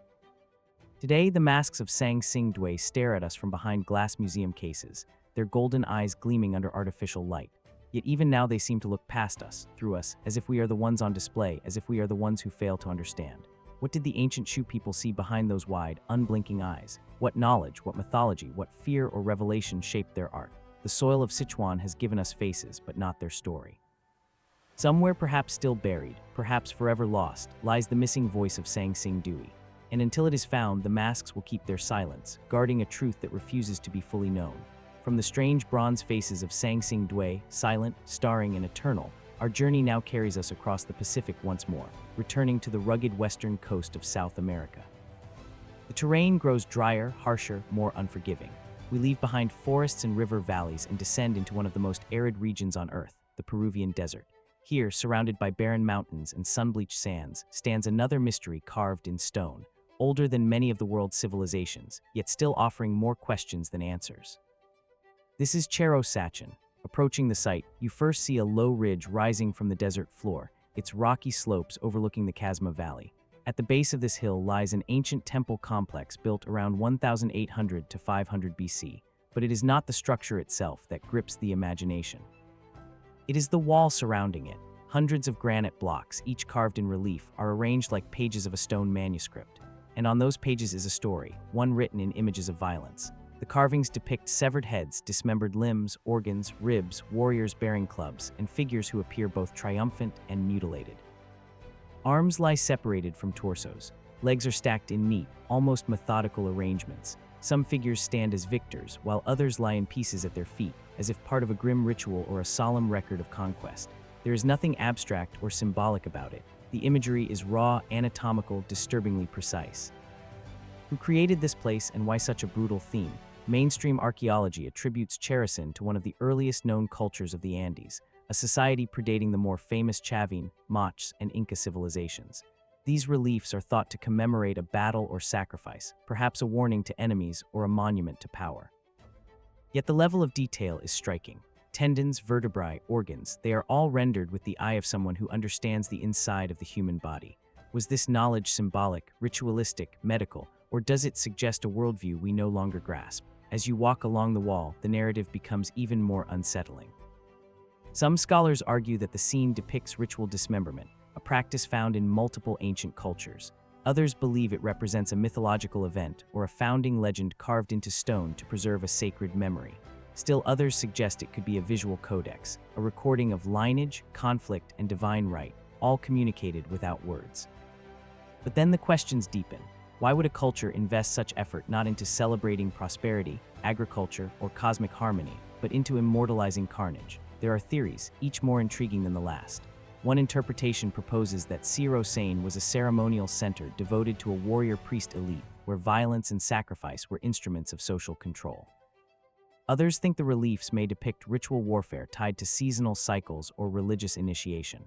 In parts of the Andes, conflict and sacrifice were believed to nourish the earth, ensuring rainfall, fertility, and stability. Could the carvings be a stone expression of that belief? Then there are more speculative ideas. Some researchers point to SOS Sachin's precise alignments and its proximity to other ancient sites in the Casma Valley, suggesting it may have been part of a larger ceremonial network, one involving astronomical observation, processional pathways, and ritual centers spanning vast distances. Was the violence symbolic, part of a cosmological narrative now lost to time? Fringe theorists stretch the mystery even further, asking whether Cerro Sachin preserves memories of catastrophic events, ancient invasions, or even contact with an older, forgotten civilization. The stark imagery, they argue, feels too focused, too specific, too intentional to be merely decorative or random myth. Yet without written records, all such claims remain speculation, possibilities suspended between imagination and evidence. What scholars do agree on is this: Sachin is unlike anything else from its era. The reliefs are bold, unapologetic, and startlingly direct. They do not hint, they declare. They do not veil meaning in metaphor. They expose it like a body laid open on a stone table. And yet, despite their bluntness, the message remains opaque. Was this a warning, a history, a ceremonial blueprint, a spiritual text carved in flesh and bone, or something stranger? Still, some ritual of transformation in which death was not the end, but a passage. As the sun drops behind the desert ridge, shadows lengthen across the carvings, and the relief seem to shift. In the fading light, the eyes of the stone figures grow darker. The severed limbs blur into silhouettes. The wall becomes once more what it has been for millennia, a silent witness refusing to yield its full truth. Yield. Somewhere beneath the dust of the Casma Valley, answers may still wait. Sealed in earth, untouched by time. But But for now, Cerro Sachin remains a riddle in granite, asking a question as old as civilization itself. How much of our past are we willing to confront? And how much of it have we already forgot? From the stark carvings of Cerro Sitchin, where violence was chiseled into stone beneath the relentless Peruvian sun, our journey now shifts, descending from open desert into shadow. The landscape closes in, the air cools, natural light disappears. We move from a world of exposed brutality to a place where mystery is buried deep beneath the earth. Across the Mediterranean on the small island of Malta lies one of the strangest and most haunting archaeological sites ever uncovered, a structure as silent as a tomb, yet as intricate as a cathedral. This is the hypogee of Hal Saflieni. At first glance, there is little to prepare you for what rests below. The entrance is unassuming, hidden within a quiet neighborhood. But once inside, a narrow passage leads downward into darkness, into a massive subterranean complex carved entirely by human hands around 3,600 to 2,500 BC. That makes it older than Stonehenge, older than the pyramids of Egypt. It is not a cave. It is not mine. It is architecture planned, deliberate, sophisticated. As you descend level by level, the space opens into chambers, halls, and carved niches connected by sloping corridors and rounded doorways. The builders shaped the limestone to resemble structures that should exist above ground, complete with pillars, lintels, and what appear to be ceilings imitating wooden beams, all carved from the bedrock itself. There are softly curved walls, spirals etched into stone, and acoustically tuned chambers that carry sound in strange, resonant ways. But the most unsettling element is not the architecture. It is what was found here. Thousands of human remains. Skulls, bones, and entire burials once filled the chambers, suggesting that the hypogee served as both temple and necropolis, a place where the living interacted with the dead. Was it a realm of ritual, a gateway to the afterlife, a sanctuary of ancestors? No written records accompany the structure, and whatever belief system created it has vanished. Then there is the mysterious oracle room. This small carved chamber possesses acoustic properties that defy expectation. A single spoken word reverberates through the complex, amplified and deepened as though the stones themselves carry the voice. Male voices in particular produce a low-frequency resonance that travels into the inner chambers, creating an eerie, almost hypnotic effect. Was this intentional? Modern acoustical studies suggest it likely was, but to what purpose? Some archaeologists believe the hypogee was used for trance rituals, chanting, or communication with spirits. Others see it as a site of ancestor worship, where sound helped bridge the worlds of living and dead. Fringe theorists push further, suggesting the builders understood acoustic technology in ways we have only recently begun to rediscover. And then come the stories that drift at the edges of the official record. During early excavations, a number of elongated skulls were reportedly found. Skulls with unusual proportions, unlike typical human crania. These finds sparked a storm of speculation. Some claimed they were evidence of an unknown ancient group. Others whispered of genetic anomalies, priestly elites, or even visitors from a forgotten civilization. The skulls were later removed from public display, which only deepened the aura of secrecy. Were these simply rare examples of cranial deformation, a practice known in other ancient cultures, or do they point to something stranger, something that has not been fully explained or perhaps not fully revealed? Even the hypogee use of darkness adds to its mystery. No soot marks from torches were found on the ceilings, leading some to ask a deceptively simple question.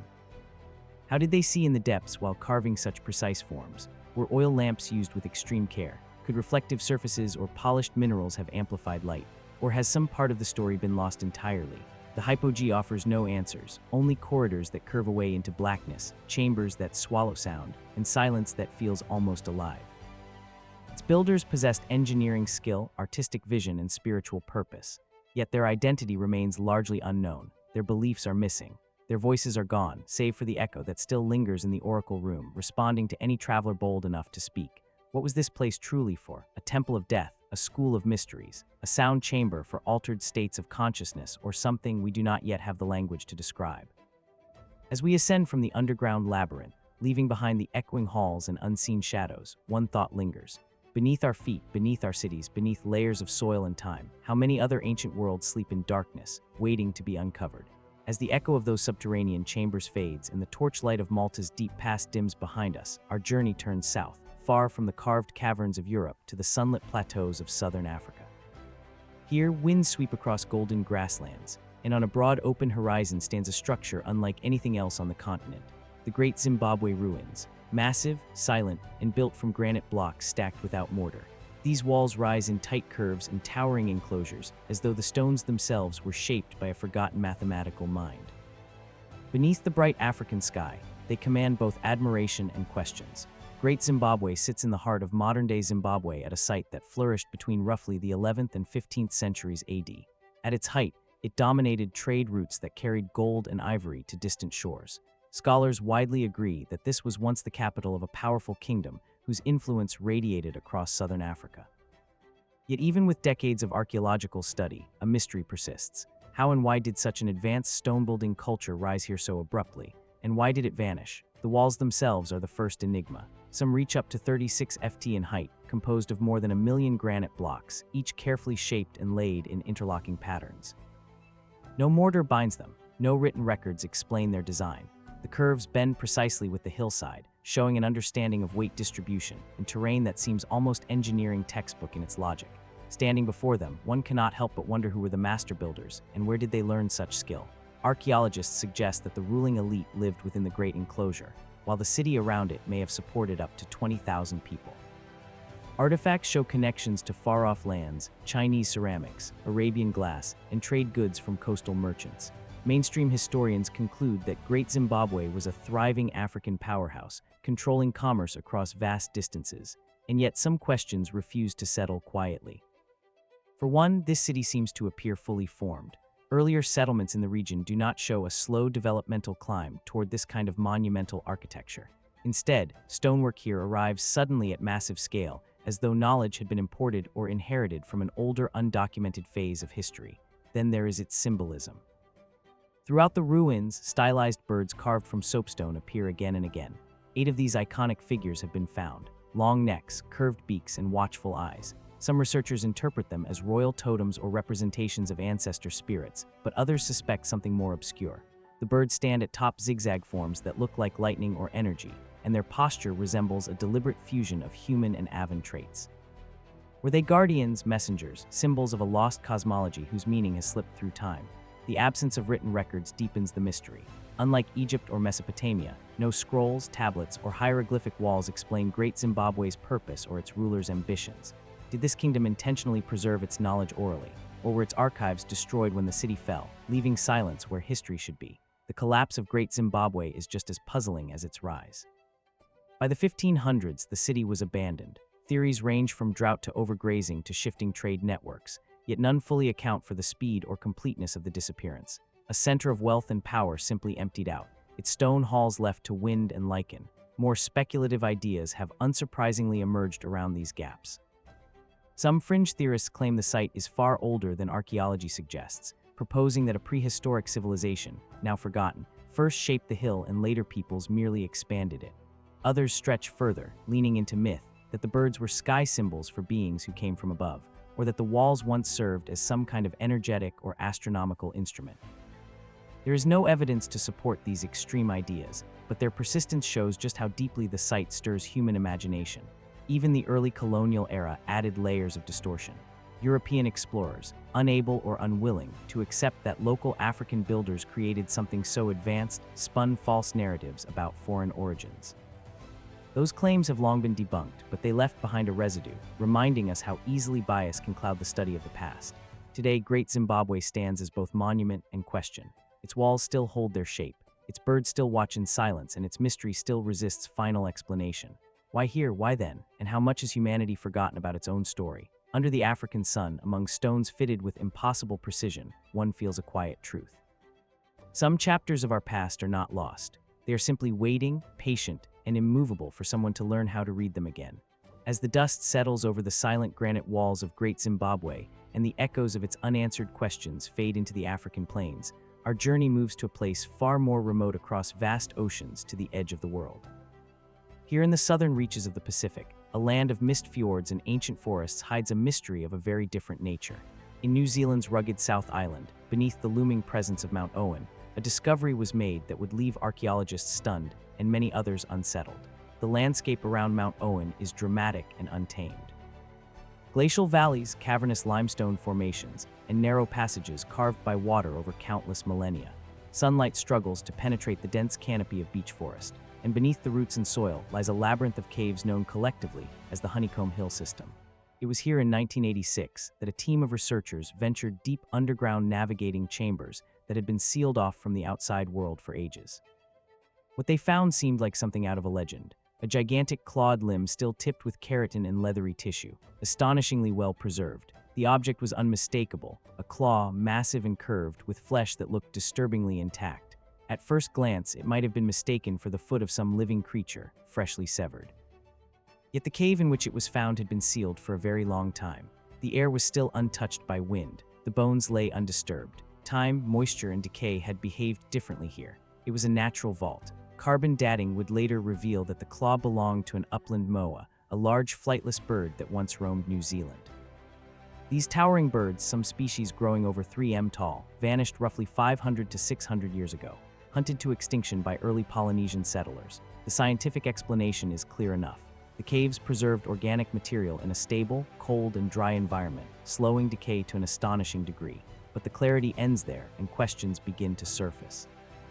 Why had the claw remained so lifelike, so intact, when even bones from the same period are usually little more than dust? Had the limb been deposited during ritual activity? Was the bird alive when it entered the cave, or was it placed there after death? And why, in a region rich with oral traditions of strange and formidable creatures, does this discovery feel like it belongs to a larger unfinished story? The mainstream view is straightforward. The moa was a natural marvel of New Zealand's prehistoric ecosystem, and its remains are a rare but explainable archaeological find. Yet others look at the claw and wonder if the moa's extinction is as final as we assume. Remote corners of the South Island remain barely explored. Rugged valleys and untouched forests stretch for hundreds of miles. Could remnant populations have survived longer than science currently believes? Local folklore speaks of enormous birds haunting the mountains well into recent centuries, mere myth or memory. More speculative thinkers go even further. Some point out that New Zealand's isolation preserved species found nowhere else on Earth. From living dinosaurs like the tuatara to nocturnal parrots such as the cockapoo. If nature could hide such anomalous survivors, they ask, what else might still be concealed in its shadows? Others suggest that the claw's preservation hints at environmental conditions or biological properties that we do not yet fully understand. The caves themselves add an atmospheric weight to the mystery. In Maui tradition, subterranean places are often connected to ancestral spirits and realms beyond the ordinary world. The Mount Owen find resting in one such place invites contemplation. Was this merely coincidence or part of a larger cultural and ecological story now lost? Even after decades of analysis, the claw still conjures a primal reaction in anyone who sees it. Fascination mixed with unease. It is tangible proof of a creature that vanished not in some distant paleontological age, but in the recent past, close enough to brush the edge of human memory. And that is perhaps what makes it so haunting. When we imagine extinct animals, we expect fossils, fragments, dust, not skin, not muscle, not something that looks like it could twitch back to life. Today, the Mount Owen claw rests in a museum, but its presence still whispers of a wilderness that refuses to be fully known. Standing before it, one cannot help but ask, what else lies sealed in caverns we have not yet opened? What stories of life, death, and disappearance remain hidden beneath our feet? The earth does not reveal all its secrets at once. Some it keeps preserved in silence until someone by chance or persistence stumbles upon them and is left with awe and more questions than answers. As the preserved claw of the vanished moa leaves us contemplating what the earth still hides beneath its surface, our journey continues to a place where the underground world is not merely a burial chamber of nature, but a deliberate creation of human hands. Across the sea and over the mountains of East Asia in the rolling countryside of Zhejiang province lies one of the most astonishing archaeological enigmas ever uncovered.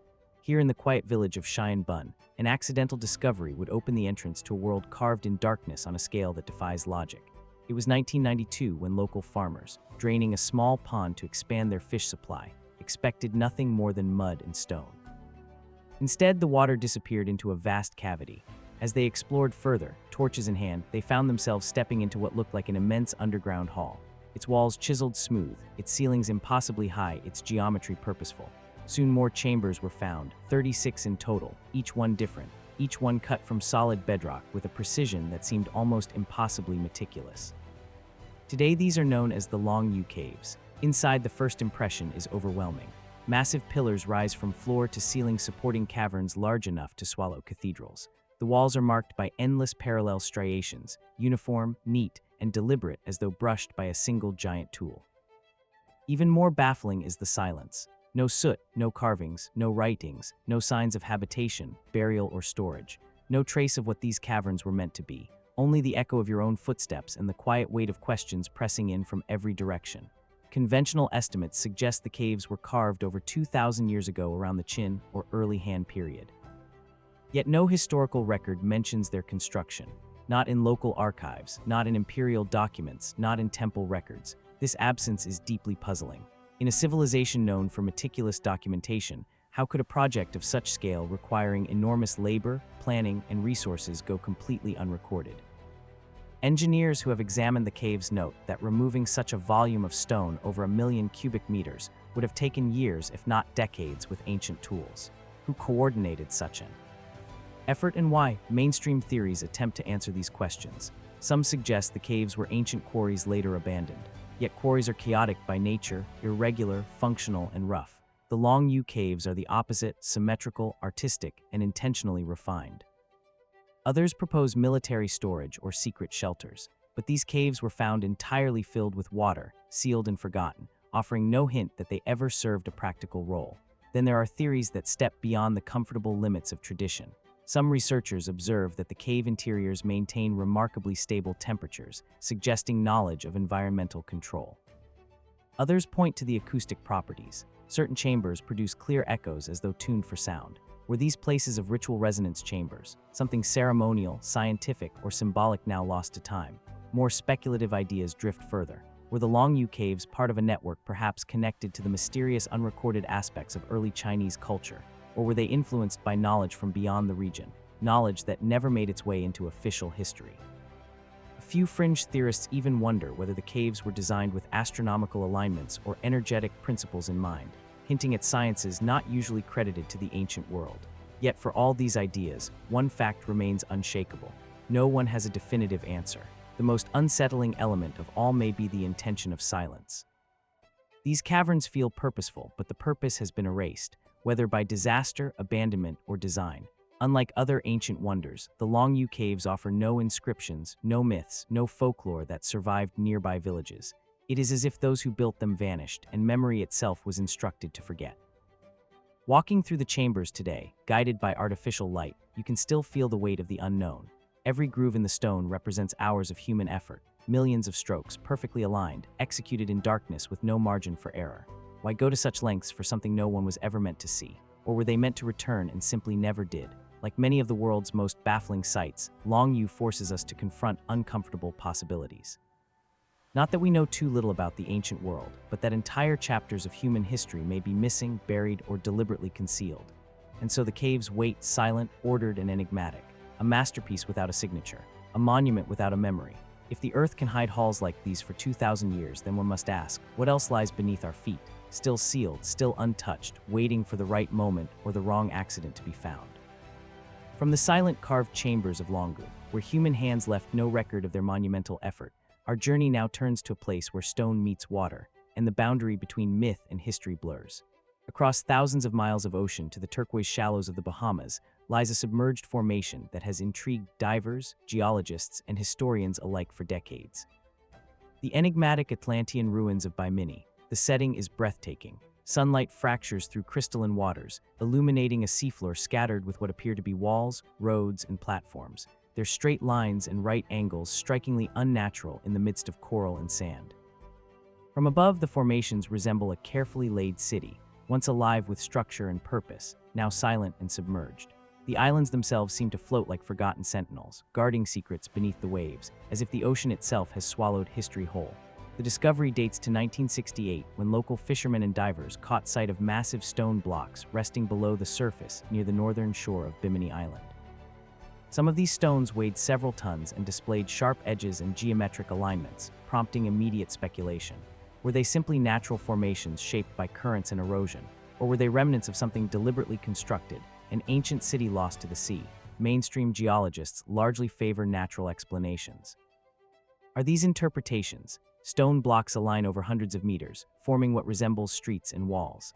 Some experts note the presence of grooves, cut-like impressions, and platforms that hint at human intervention rather than natural forces alone. Even more intriguing are subsurface features detected by sonar, suggesting a larger network than what divers can currently explore. Those who entertain the more speculative side of the Bimini story point to legends of Atlantis, first recounted by Plato, describing an advanced civilization swallowed by the sea. Could these formations be a fragment of that lost world? While no definitive archaeological evidence confirms such a connection, the visual impression is compelling. A city submerged, retaining the memory of human order, waiting for the tides to reveal more. Cultural and historical context adds another layer of intrigue. The Bahamas have long been associated with myths of lost civilizations, both in indigenous oral traditions and in maritime lore. Sailors' tales spoke of sunken temples, straight streets beneath the waves, and stones that sing when struck. While anecdotal, these stories echo what divers report: a landscape that feels designed rather than random, almost as if the seabed itself retains consciousness of its former shape. Some researchers have speculated that if Bimini formations are indeed man-made, they may predate any known civilizations in the Caribbean. Carbon dating of nearby materials has produced ambiguous results, offering hints of human activity several thousand years ago. Could there have been seafaring people capable of monumental construction long before recorded history? Or were the structures a product of more recent maritime cultures later, submerged by rising sea levels? Others have focused on the peculiar composition of the stones themselves.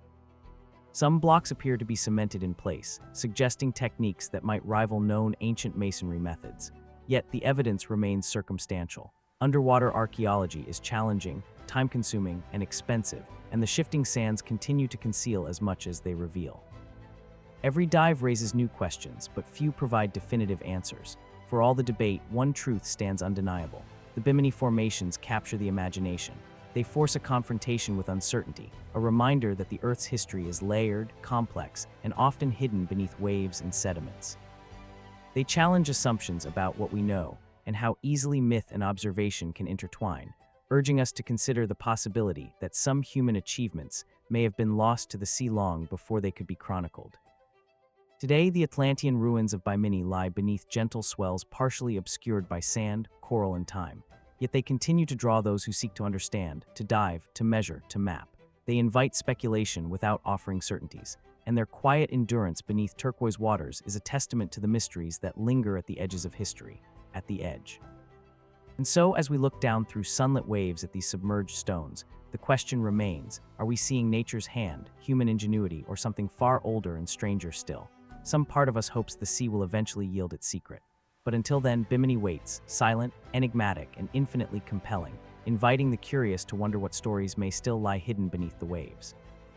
From the sunlit waters concealing the Atlantean ruins of Bimini, where myth and history meet beneath the sea, our journey returns to solid ground, but one that holds its own secrets, etched deep into stone and iron.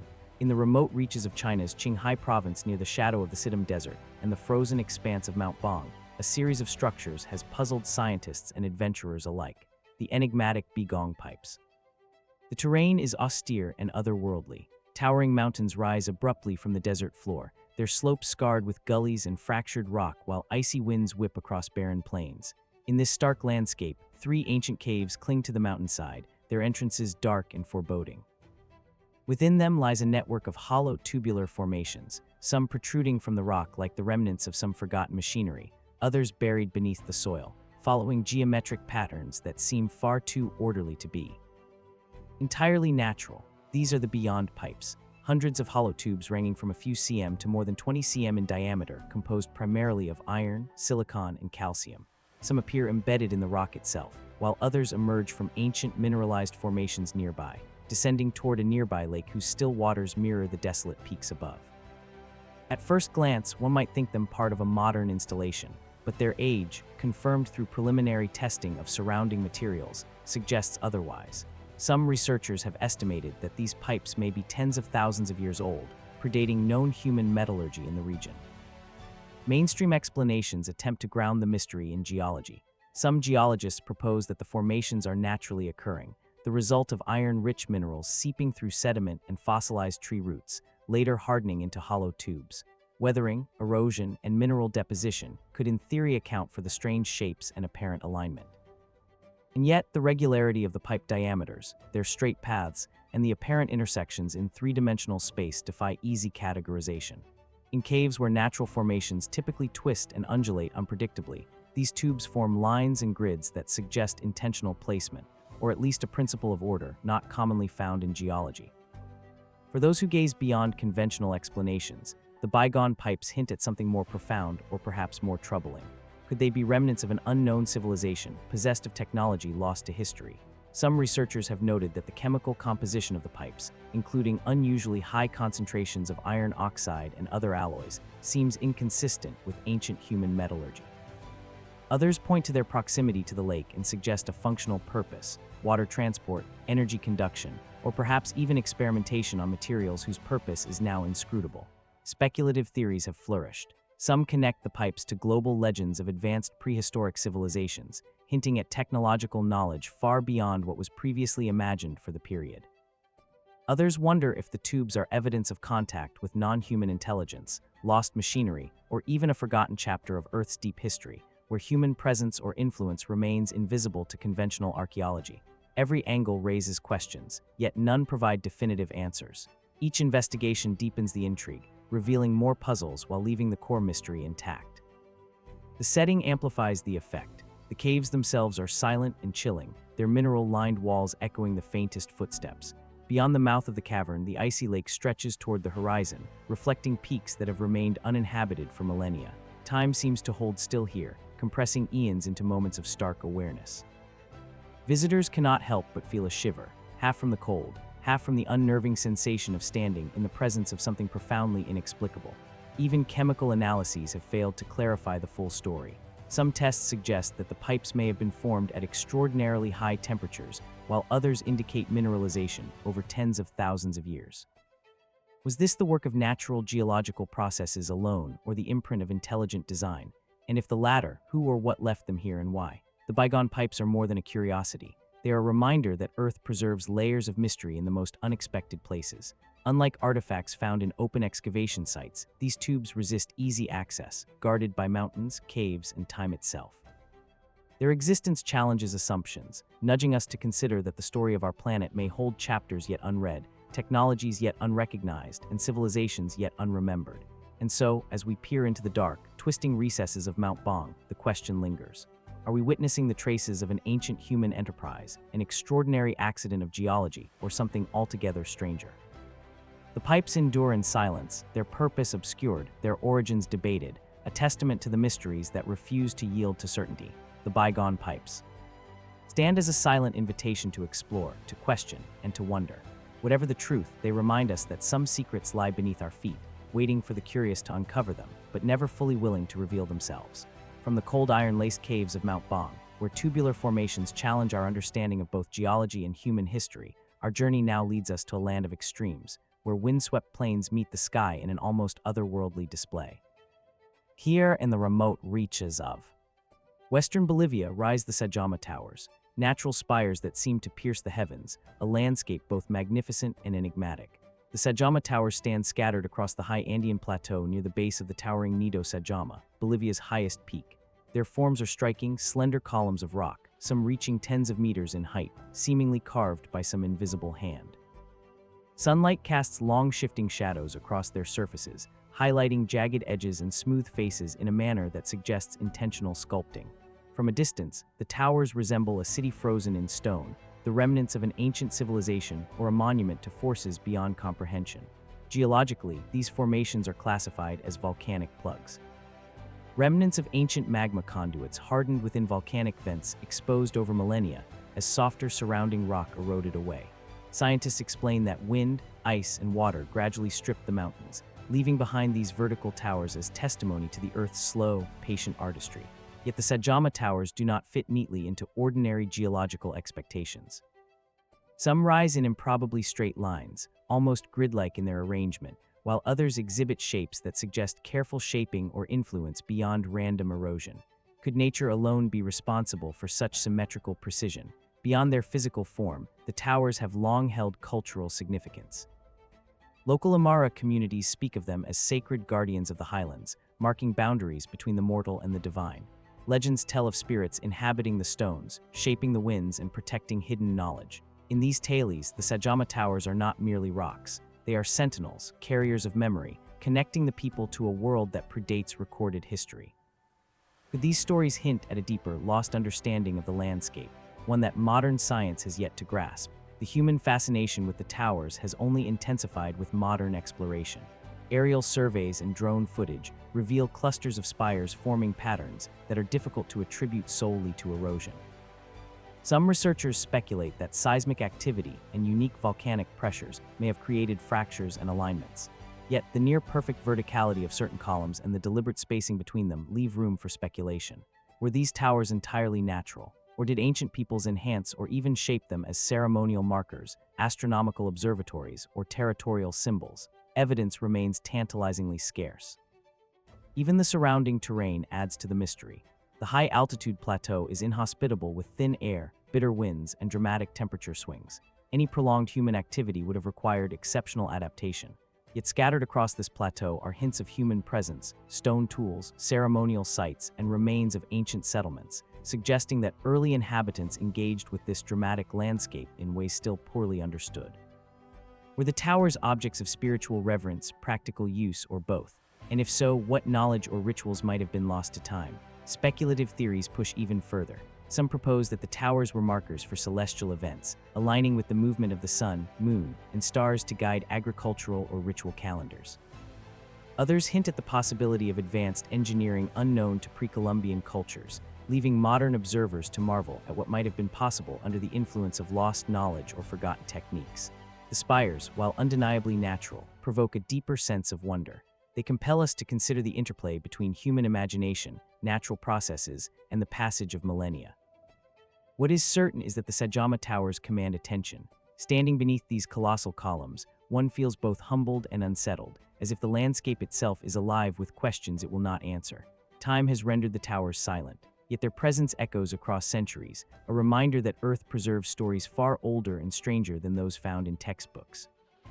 And so as the wind whistles across the high plateau and the last rays of sun illuminate the jagged silhouettes, the question lingers. Are the Sajama Towers solely the product of geological happenstance, or did ancient hands, human or otherwise, leave an imprint upon them? Their origins remain elusive, and their silent grandeur continues to captivate those willing to travel the heights, inviting contemplation, curiosity, and awe. In the shadow of these towering sentinels, one cannot help but wonder what secrets remain hidden. Knowledge lost, stories untold, and mysteries awaiting discovery in the quiet windswept reaches of Bolivia's highlands. From the windswept heights of Bolivia, where the Sajama Towers rise like ancient sentinels over a stark Andean plateau, our journey now carries us across continents from the high mountains of South America to the fertile plains of North Africa. Here, near the small town of Asela in northern Morocco, lies a site that has captivated historians, archaeologists, and travelers for centuries: the Missouri Stone Circle. Nestled among rolling hills and gentle valleys, the circle is immediately striking. Dozens of massive stones, some towering over 6 m high, form a near-perfect ring, their surfaces weathered and scarred by millennia of wind and rain. The stones are arranged around a central tumulus, a raised mound that seems to pulse with the energy of the past. Standing at the edge of the circle, one cannot help but feel the weight of history pressing down, as if the air itself carries whispers from generations long gone. Sunlight glances off the monoliths, casting long, angular shadows that stretch across the grass, creating the illusion that the stones are moving alive in a slow, silent dance. Archaeologists have dated the site to roughly 3000 to 2000 BC, placing it within the late Neolithic to early Bronze Age, a period when societies across North Africa were mastering the construction of megalithic monuments. Mainstream explanations suggest that the circle served as a burial site or ceremonial space, with the central mound possibly housing the remains of a powerful chieftain or spiritual leader.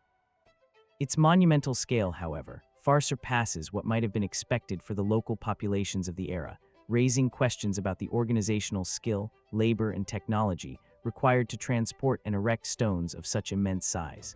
Equally compelling is the geometry of the circle. The stones appear deliberately spaced and aligned, hinting at an understanding of astronomy. Some researchers suggest that the orientation of certain monoliths corresponds with the rising and setting of the sun during solstices, or with the cycles of the moon. Could this have been an early astronomical observatory, a means of tracking time and celestial events long before the advent of written records? Or was it primarily symbolic, a sacred space designed to connect the living with the cosmos? Or perhaps to honor deities whose identities have been lost? To history, speculative theories venture even further. Some suggest that the Msura circle was constructed by a civilization with knowledge and rituals now forgotten, or that it served as a marker of spiritual energy. a place where earth and sky intersected in ways that ancient observers sought to harness.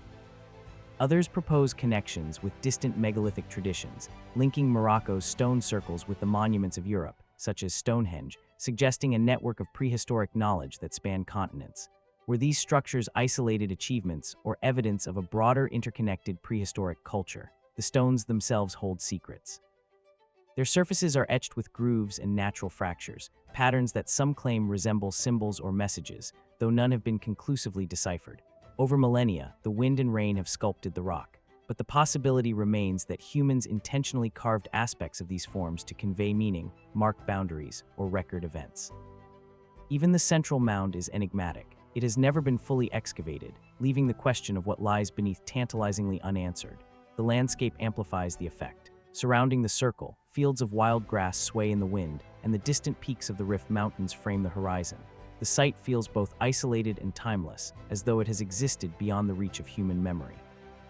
Approaching the circle, one senses the deliberate act of creation, the labor and intent that elevated raw stone into an enduring monument. And yet, despite centuries of study, the Msura circle continues to defy complete understanding. The combination of scale, precision, and enigmatic purpose ensures that the Missouri stone circle retains an aura of mystery. Was it a sacred site for a single community, a ceremonial hub for a broader culture, or a symbolic gesture of power and knowledge? And if it was more than a burial or ceremonial space, what knowledge did its creators possess that has been lost to the passage of time? Each stone seems to pose a question, inviting contemplation rather than offering answers. As shadows lengthen and the wind whispers through the stones, the Msura circle endures in silence, a testament to human ingenuity and the mysteries that accompany it. Its origins, purposes, and meanings remain elusive, challenging our understanding of prehistoric societies while inspiring awe and curiosity. Standing within its perimeter, one cannot help but wonder what forces guided these massive stones into their enduring positions. What rituals unfolded here, and what secrets buried beneath the central mound or etched upon the rocks themselves are still waiting to be revealed. The Missouri Stone Circle reminds us that some mysteries are not meant to be solved quickly. They exist to provoke thought, inspire exploration, and invite us to question what we think we know about the distant past and perhaps about ourselves. From the windswept hills of northern Morocco, where the Missouri Stone Circle stands as a silent sentinel to a forgotten era, our journey moves further south, crossing the expanse of the Sahara and the Sahel to the lush, undulating plains of West Africa. Here in the territories of modern-day Senegal and Gambia, a series of enigmatic megaliths rises from the earth. The ancient stone circles of Senegambia, scattered across thousands of square kilom. These stone circles are less singular monuments and more sprawling networks, their number exceeding 1,000, each varying in size and arrangement. Some are simple rings composed of a dozen or so granite or laterite stones, while others form intricate clusters with circles nested within larger circles or paired in patterns that suggest intentional design. The stones themselves are often irregular, their surfaces pitted and worn by centuries of sun, wind, and rain, yet they remain steadfast, defying time and the encroachment of the surrounding landscape. The first impression upon arriving at these sites is one of quiet awe. Walking among the monoliths, one senses the deliberate act of creation. Each stone has been placed with care, as though the builders sought to communicate with forces unseen. Shadows lengthen across the rings as the sun arcs across the sky, highlighting gaps and alignments that hint at purposes both practical and ceremonial. Could the placement of these stones correspond to astronomical events guiding ancient peoples through the cycles of seasons, planting, and harvest? Or were they intended as sacred spaces, locations of ritual, initiation, or ancestor worship? Archaeological investigation has dated many of these stone circles to a period between roughly 300 BC and 1600 A, though some researchers suggest certain sites could be even older. Excavations reveal burial pits, pottery shards, and tools within or near the circles, indicating that they were more than mere markers of territory. They were intimately connected with the living and the dead. The scale of effort required to transport and erect the stones, often several meters in height, raises further questions. How did communities coordinate such labor? And what drove them to invest so much energy into creating monuments whose purposes we can only guess at today? The arrangement of the circles adds layers of mystery. In some locations, they form long alignments like lines pointing toward distant horizons. In others, they cluster in formations that defy immediate understanding, suggesting symbolic or ritualistic intent. Researchers have noted subtle variations in stone size, spacing, and orientation, which may indicate hierarchical or cosmological significance. Music were these patterns meant to mirror the heavens, mapping stars, planets, or constellations? Or did they encode stories, laws, or sacred knowledge accessible only to those initiated into the society that built them? Speculative theories have flourished alongside scientific inquiry. Some posit that the stone circles mark trade routes or territorial boundaries, functioning as navigational aids for societies moving through the plains. Others imagine a more mystical purpose, that the stones served as conduits for spiritual energy, connecting the material and ethereal worlds, or as locations for ceremonies designed to influence rainfall, fertility, and the well-being of entire communities. While such claims remain unproven, they underscore the profound sense of wonder these sites evoke, inviting observers to ponder human ingenuity, belief, and the enduring mystery of cultural expression. Despite centuries of study, much remains unknown. The stones themselves are largely uninscribed, offering no written clues to their purpose or creators. Local oral traditions speak of the circles as the work of ancient kings, ancestral spirits, or even supernatural beings, emphasizing the cultural significance these monuments have held for generations. Their silence, paradoxically, is what gives them power. The absence of definitive explanation allows imagination, inquiry, and awe to flourish. The landscape surrounding the Senegambian circles contributes to their enigmatic presence. Grassy plains stretch to the horizon, punctuated by clusters of baobabs and the occasional hill, creating a setting both serene and imposing. The monoliths emerge as deliberate interruptions in this vastness. Each circle is a testament to human ambition, devotion, and the need to leave a mark upon the earth. Standing among them, one feels a connection to countless generations, a reminder that the past is both distant and alive, present in every carefully placed stone. And so, as the wind whispers through the monoliths and shadows creep across the plains, the question persists: why were the ancient stone circles of Senegambia built? What knowledge, rituals, or intentions guided their construction, and what truths lie buried within or beneath them, waiting for discovery? Each circle offers a fragment of an ancient story, but the full narrative remains elusive, inviting us to explore, reflect, and wonder at the ingenuity of the societies that dared to shape the landscape in ways that still leave us questioning today. In this quiet expanse, history and mystery converge, reminding us that some monuments are not merely relics. They are conversations across time, posing questions as much as they preserve answers, and compelling all who encounter them to pause, to contemplate, and to marvel at the enigmas our ancestors left behind. From the grassy plains of Sagal and Gambia, where stone circles stand as silent witnesses to forgotten civilizations, our journey now turns eastward across deserts and mountains to the rugged landscapes of the Middle East. Here, stretching across the arid expanses of southern Jordan, lies a structure both monumental and enigmatic. The Khat Sheb Wall spans over 150 km. This ancient wall snakes across rocky ridges, dry wadis, and windswept valleys. Its stones blend seamlessly with the ochre and sandstone of the surrounding terrain. Unlike the ceremonial circles of West Africa or the towering monoliths of Morocco, the wall is linear, purposeful, and enduring. From a distance, it appears as a faint scar upon the land, a subtle reminder of human ambition imposed upon nature. But as one approaches, the scale and mystery of the structure become clear. Some sections rise over a meter in height, composed of carefully arranged stones, while others dissolve into the landscape, fragments hinting at the original extent of a construction effort that seems almost inconceivable given the sparse populations of the region in antiquity. Archaeologists estimate that the wall dates back to between the 8th and 4th centuries BC, a time when the southern Jordanian deserts were inhabited by semi-nomadic tribes. Its purpose remains a subject of debate. Some scholars argue it functioned as a territorial boundary, marking the land of the ancient inhabitants known as the Nabateans or other local tribes. Others suggest it may have served as a defensive structure, a means to protect herds and settlements from rival groups.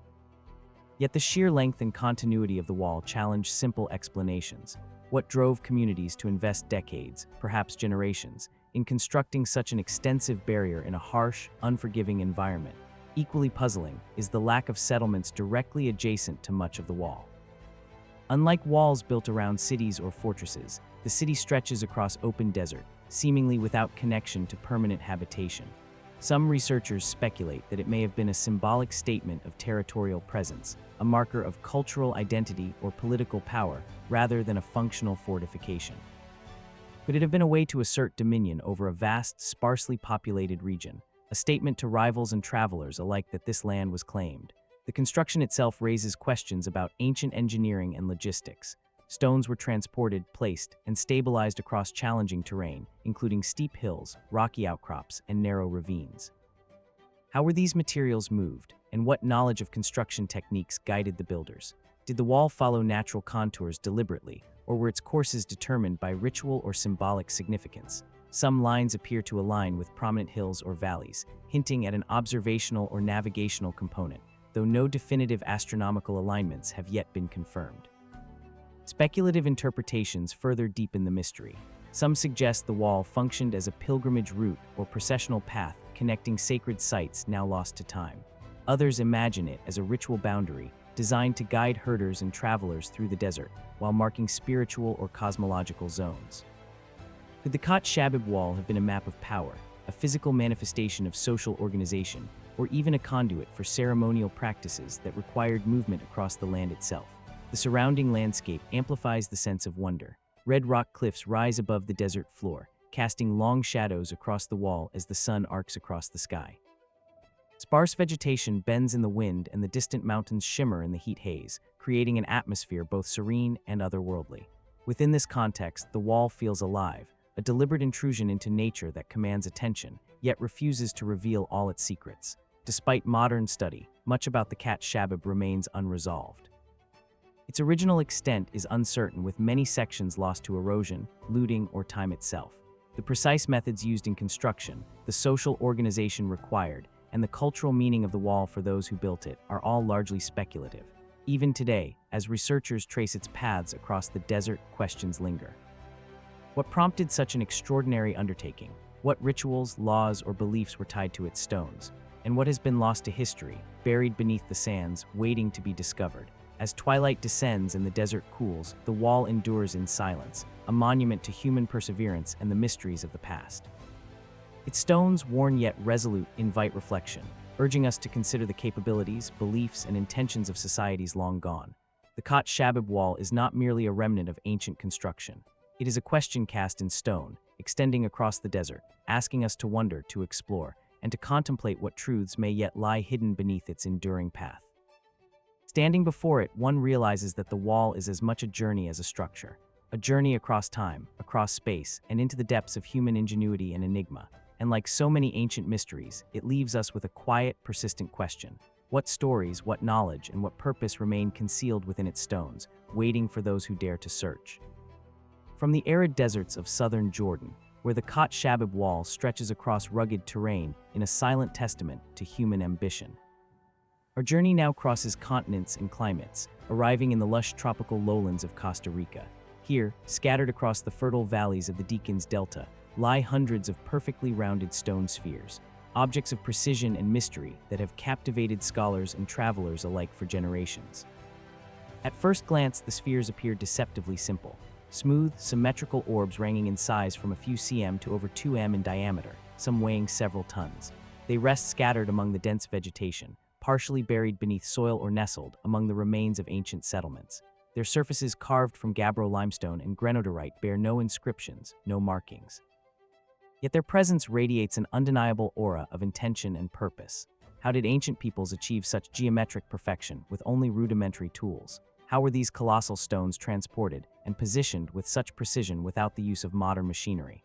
Archaeological investigations suggest that the spheres were created by the pre-Columbian culture, flourishing between roughly 500 and 1500 AD. Excavations around the spheres have revealed nearby stone platforms, mounds, and ceremonial centers, hinting at a society that valued both artistry and spatial organization. Many researchers propose that the stones had social, political, or cosmological significance, perhaps serving as markers of territorial boundaries or symbols of power for local elites. Yet the precise function of these orbs remains elusive. Some spheres appear deliberately arranged in rows or clusters, their alignment possibly corresponding to natural features of the landscape or celestial phenomena. Could they have served as astronomical markers, guiding the cycles of planting and harvest, or even marking solstices and equinoxes? Others suggest the spheres might have represented spiritual or cosmological concepts, embodying the harmony of the universe in physical form, their perfection reflecting an understanding of balance and proportion that still amazes me today. The more speculative theories are no less compelling. Observers have long noted the uncanny precision and uniformity of certain spheres, with surfaces so smooth and symmetrical that some have argued for lost techniques or unknown tools. Were these objects purely ceremonial, or did they serve as conduits between the human and spiritual realms, objects of meditation or ritual power? Could they have been emblems of a society's ability to manipulate and organize the natural world, or markers of a knowledge now irretrievably lost? Equally puzzling is the sheer scale and density of the spheres. Hundreds of them spread across multiple sites within the delta suggest an extensive coordinated effort spanning decades if not centuries. How was labor organized in these pre-Columbian communities to quarry, shape, and move such enormous stones across the uneven terrain of the tropical lands? And why, after all that effort, were some spheres left partially buried or toppled, their original positions obscured or lost to time? The environment itself adds to the sense of wonder. Thick foliage and humid air, rivers winding through the delta, and the distant sounds of wildlife create a landscape that feels alive, almost breathing. The spheres emerge from this verdant backdrop like artifacts from another world. Their smooth man-made perfection stands in quiet contrast to the chaotic organic forms of nature surrounding them. Walking among them, one cannot help but feel the presence of those who shaped these stones. Hands worn by labor, guided by vision, intent, and perhaps a spiritual or cultural imperative we may never fully understand. Despite decades of study, much about the spheres remains unresolved. Their original positions, full purpose, and cultural significance continue to provoke debate. Even the methods used to shape and transport these immense stones elude definitive explanation, leaving room for both scientific inquiry and imaginative speculation. Could there have been rituals tied to each sphere, sequences of placement reflecting ceremonial or cosmological codes? Or did their significance lie not in individual stones, but in their relationships to one another across the delta? As the tropical sun filters through the canopy, casting dappled light upon the silent orbs, the decay spheres endure in quiet mystery. They are reminders of human ingenuity, ambition, and the desire to leave a mark upon the world. Yet they also challenge us, inviting reflection, inspiring awe, and posing questions that remain unanswered.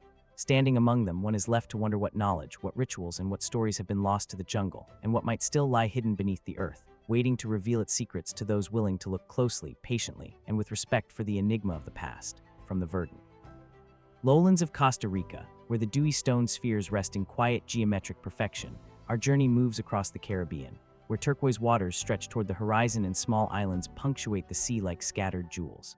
Here, among the remote archipelago of Los Roes in northern Venezuela, lie petroglyphs etched into stone, weathered by centuries of wind, salt, and sun. These ancient carvings, often overlooked amidst the island's natural beauty, whisper of human presence long before modern maps ever charted these waters. The petroglyphs are subtle yet mesmerizing. Simple lines, spirals, concentric circles, and geometric motifs are carved into basalt and coral rock surfaces, their edges softened by centuries of exposure. Unlike grand monuments or massive stoneworks, these markings demand careful observation, a slowing of pace, and an attentive gaze. They are fragments of expression, fleeting glimpses into the minds of those who once traversed these islands, leaving behind symbols whose meaning has been lost to time. Archaeologists suggest the petroglyphs may date back to pre-Columbian times, though precise dating remains elusive. The island's harsh, sun-drenched environment has preserved little organic material, complicating efforts to establish a definitive timeline. Yet their deliberate placement, often near freshwater sources, elevated vantage points, or along ancient trails, hints at purposeful intent. Were these carvings markers of navigational routes, warnings of peril, or sacred symbols intended to connect with unseen forces? Some scholars propose that the petroglyphs reflect early attempts at mapping the maritime landscape, encoding knowledge of tides, currents, and hidden reefs. Could these carvings have been used to guide canoes safely between islands, serving as a mnemonic system for those intimately connected with the sea? Others see in them spiritual or ritualistic significance, imagining ceremonies conducted in the quiet dawn or under the gaze of a full moon, where the act of carving stone became a means to communicate with deities, ancestors, or the cosmos itself. The simplicity of the forms belies their enduring mystery. Spirals recur across multiple sites, echoing motifs found in distant parts of South America, suggesting cultural connections that span space and time. Do these shared symbols indicate a common belief system, a network of maritime communication, or perhaps a human inclination to reflect the natural world in abstract shapes? The answers remain tantalizingly out of reach. Equally compelling is the relationship between the petroglyphs and their environment. The islands of Los Rios are windswept and isolated. Their flat coral plains are occasionally interrupted by rocky outcrops where the carvings reside. Standing among these stones, the horizon stretches endlessly, the wind carrying the scent of salt and the gentle lap of waves against coral reefs. The carvings themselves are silent, yet they speak of human presence, observation, and intention. Each line and spiral invites contemplation, a bridge between the modern observer and the hands that etched these patterns centuries ago. Some theories venture further into speculation. Could the carvings mark sacred sites aligned with celestial events, such as solstices or equinoxes, reflecting an early understanding of astronomy? Others wonder if they represent a form of symbolic storytelling, encoding myths, journeys, or communal memory in a visual language now lost. And yet, no matter how imaginative the interpretation, one truth remains. These petroglyphs are deliberate, enduring, and profoundly human, a quiet testament to a people whose voices survive only in these enigmatic marks. Despite decades of study, much about the Los Rios petroglyphs remains unresolved. Their creators, methods, and intentions remain partially obscured by time and environment. The carvings endure, weathering storms and centuries of isolation, guarding secrets that challenge both scholars and the curious alike.